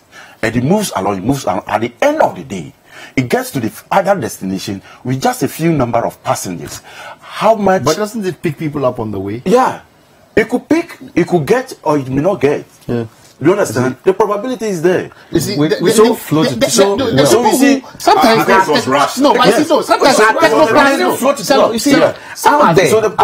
out there in the UK, out there in the US, if you have lived in a modern city, if you have lived in a modern city before, all right, for a long time, you will understand what I'm saying, how it works. You go to a particular bus stop. There's usually a chart. Yes, which shows when the next bus is coming. When the next bus in the next 25 minutes, this one will be here. Right? Absolutely. Exactly. And it's not only one bus. It's not like us. You would have to maybe give the buses either numbers. A line. When I was a little boy, I used to catch the bus 1 from Opera Square all the way to South Labadi to go to school. Bus 1. And bus 1 was always available from 6 something in the morning, and then I had 1 hour intervals. All right. During the daytime, when the traffic is there's less passengers, the interval is more. So like it will start in the morning, every 30 minutes it will leave, and then it will drag to 1 hour time. But you had the bus at 6:30, and I would walk from home, make sure I was at the bus stop, I'd catch the bus and I'd go. You never waited for the bus to get full. It left when it was time. When you do that, and people know that the bus arrives at a particular time. Look, I went once to go and catch a bus. I was being adventurous. I wanted to catch a bus from Malam all the way into Accra Central because I heard there was a bus to go. So I went and stood at Malam for about, I think it was about 8 something in the morning, waiting for a bus. Metromass transport. The bus didn't come till about 2 o'clock in the afternoon. But the thing is this: what's the concept behind the transport business? Exactly. If you look at the London system, but it's non-for-profit. Yes, but before that, I mean, there's somebody on Facebook Live, Piero Prospero, who is taking you on and saying that in London it is not privately owned. In New York also, it is not privately owned. They are all state property. So what are you saying? What I was saying is that I was developing a point that first of all, on the personal level, especially within Africa and Ghana, I had this business of government. I was to support his point by saying that look at the London this thing. They are clear in their mind that it's not for profit. Exactly. They know that. So the London, the mayor's statement is that your taxes or whatever it is that they are using to, it's being run non-for-profit. So they find the mayor, in electing the mayor's objective is to give you a plan that will make the system work and that will make it break even. Because if any profit accrues, it's used to improve the system. So maybe alongside the amendment that is going to be done by this current government to make the mayors electable, let us now we open the space up so that if we get DCs and mayors who are coming in with the necessary educational plans do you have? So that if you are not able to implement those plans, so we make the mayor the CEO of the district. Give us a plan, so that if the plan is out, maybe I'll look for half of the focus to be on those to make it profitable, and then the other half for persons who are not able to have the lower income bracket. So we have the balance, because there are people who are high income earners who ordinarily will want to park their cars, because we all want to now. Most people have stopped using maybe 2.0 or 3.0 engine cars and are going for 0.8, 1.0 because of the tax. We are comparing this with what happens in the UK or the US, for example. But in our system, we have the trotros. Yes. So I may be sitting. It's complementary. People are forgetting that the trotros are direct competition with some of these. It's not about competition. No, but it's competition. No, look at the Amasaman. Let me take you back to my Amasaman situation. In the morning, you have those who want to take a taxi. You have those who will take the trotro. You have those who will take the. But majority of the people want to take you make a mistake if for pricing or cost. Listen, a lot of times, sometimes you, the private person, you are forced to give a lift to somebody because it's a nurse, it's a prison officer, it's a police person who has stood at the bus stop for 1 hour. A person is just looking for transportation. You understand? I like your next argument. It is not about we sometimes make the mistake, and that is where you ask people whether they did a feasibility study or whether they ran a pilot.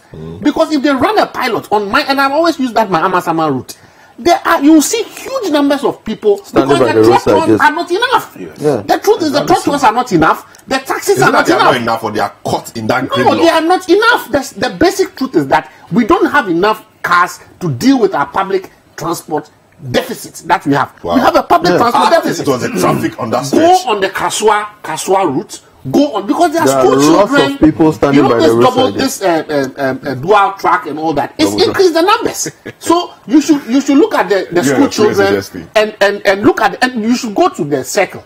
You see the number of people in lines looking for transportation. Sometimes you see children closing school at 8 p.m., 9 p.m. My thinking around that is that it's because of the traffic situation. It's not the traffic. Unable to move as fast. If you don't believe that we have a transport deficit, then you are not abreast with the traffic situation, with the transport situation that we have. There's actually a transportation deficit. It's not about competition because all of them serve different markets. That's one of the things you must have in mind. There's somebody in a suit. If we designed it properly, the preference for anybody standing looking for a bus should be to be able to get a chance to sit in a bus they feel comfortable and have air conditioning. Yeah. It should be it should be the better choice. It should be the better choice. Sitting in the trot. No, but there's somebody, for example, who is a market woman who is selling fish. Yeah. She wants to actually get into town with her load. Yes. You understand? And so because when I was in law school in Makola, you pick. I was living in Pukwasi, so you would actually see the different buses, the different people, the kinds of people who use the different kinds of cars. You have the person who's going to sell tomatoes and things. She has a load. Yeah. There are those who are in a suit who wants to take but he wants to share with somebody because he doesn't have enough money to pick the dropping on his own. So he takes one and then you call other people. 3 or 4 people. They load. They are actually private cars that actually load transport who are not just to fuel the cars. Who just to fuel the cars, and they are not even. Interesting discussion. Let me come to you on the way forward. Quickly. On the way forward, because government says they want to repackage it and come up later, better and bigger. Yeah. So in repackaging it, where are they going to put in place? That's why we are here giving some suggestions. They really need to get on the ground first. It's never too late to do another feasibility study. You understand? And find out what actually is happening. You have to engage the people, that's the passengers on that route. What is it that they are not doing right, that they don't like, which they have to put in place? That's one thing. And then they themselves, they should look, the way we operate the buses, that the buses almost go almost empty. Is it making economic sense? Right. If it's not making economic sense, then they should ensure that these buses, at least, either they are more than half full or almost full before they move from one destination. Yeah, but you cover that with the rush hours. Yes. When the that's why they need to hire your services. I'm coming to that. Okay. It's here. You see, so you have 1 minute here. Yeah, almost full before moving. Now we have as I mentioned, rush hour. That's the peak time. Yes. Right. The peak time. These are the times early in the morning, up to about 9 o'clock, when we have teeming passengers at both ends. Yeah. What are we doing what would they do so that they can move all these passengers speedily or in a very fast way to the other destination? So that, for instance, they can have from Ambassador, they can have direct non-stop. Right, BRT, direct non-stop to Accra. We have another one, stop only at Circle. You see, so different models. Direct.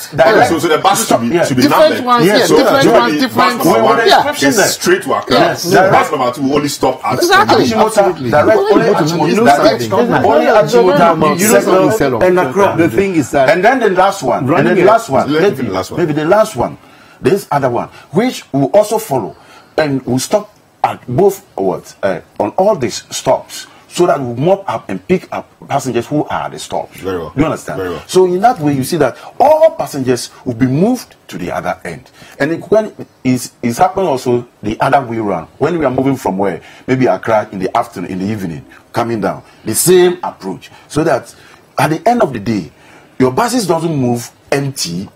And even during the afternoon, when there are no passengers, these buses must rest.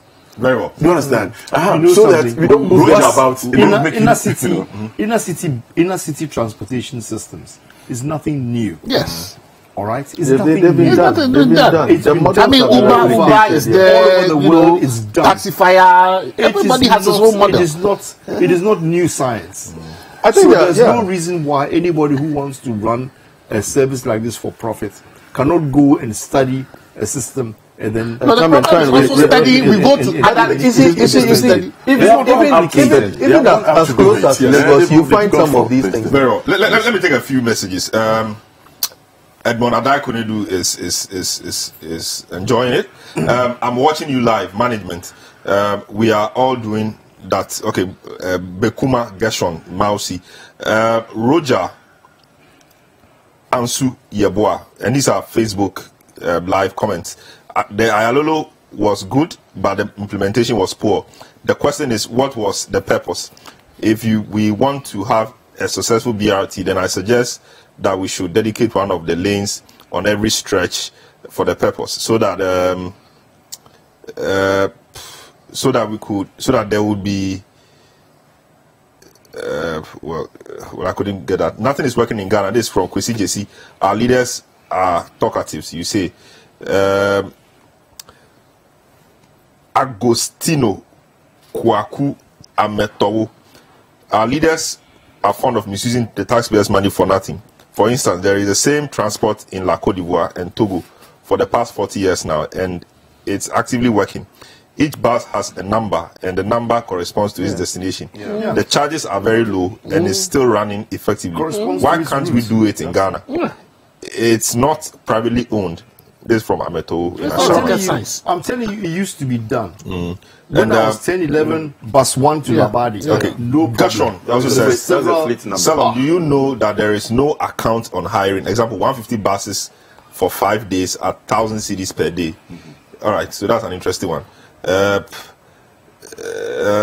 Dennis Anna Yate says, Selorm, please ask the STC man what happened to the Uton buses STC board between 2005 and 2009.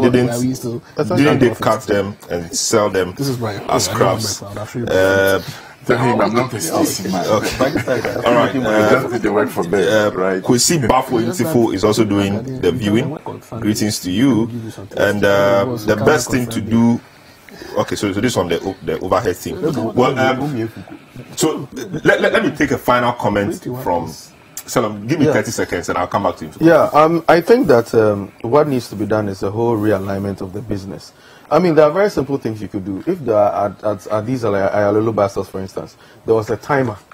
That to tell you counts down to the next time a bus will be there, for instance. It always helps make the decision, because a lot of people who probably were waiting for the Aayalolo will look at the time and say that and the apps, they are not sure. The apps that let's even say that people are not even using the apps for a small display there, and it's counting that, oh, you know, in 5 minutes the bus is going to leave. Those who are even in the trotros there, who are around and are like, oh, if this bus is leaving in 5 minutes, I don't know, this trotro is going to stop 4 times on the way. This bus is a direct bus. They'll switch and move on. You see, it's all about anticipating consumer needs and then adjusting to it, and it can be done. Okay, so 30 seconds, just finish up. Yeah, so I think for Aayalolo, the name Aayalolo, we all know about it. It's BRT. But the implementation, if we have hitches here and there, the only thing we have to do is that we have to correct them, bringing about remedies and so on. The dedicated lanes are there. if we need to add more, I think that the urban roads who are in charge should do well to allocate more dedicated lanes, and then also we look at how that they will run these buses, making economic operations. Very well. Yeah. All right. So let me take a few messages. Akoto Wati, contraflow, well planned with even 100 of the Aayalolo buses doing 10 round trips each a day could move an estimated 100,000 people a day. That is more than the population of Adenta municipality. That is estimated around 93,000. And you look at an average of 3 cities per round trip on the Accra-Adenta route, and you get almost 150,000 cities a day. So that's the same about buses, 156 give million. the same buses to a private transporter. Assuming they run you will make the money for you. So we have 245 buses and very lucrative routes we can strategically exploit to the glory of God and the convenience of men. Anyway, so get ready for Saturday Live, he says. If the math doesn't add up, blame... Okay, Charlie. All right. Okay, so this is how we conclude today's edition of The Big Issue. We've been coming to you live from our studios at number 11, Dr. Martin Loop. A lot more of your messages have been coming on Facebook Live, but I tried reading some of them. We'll do some more. So my guests this morning have been Nick Papo Samuel Ado, is a private legal practitioner and a member of the NDC, Alexander Aban, MP for Gomwa West, and MP for Gomwa West on the ticket of the MPP. Stephen Kwesi Akwa joined us earlier, assembly member for the Adenta area, Bentana, Selorm branch here, Imani Africa Vice President, Sidney Kisley Hayford, member of Occupy Ghana, and then Avad Transport Engineer. My name is Selorm Adonoo. We are happy we came your way. Next week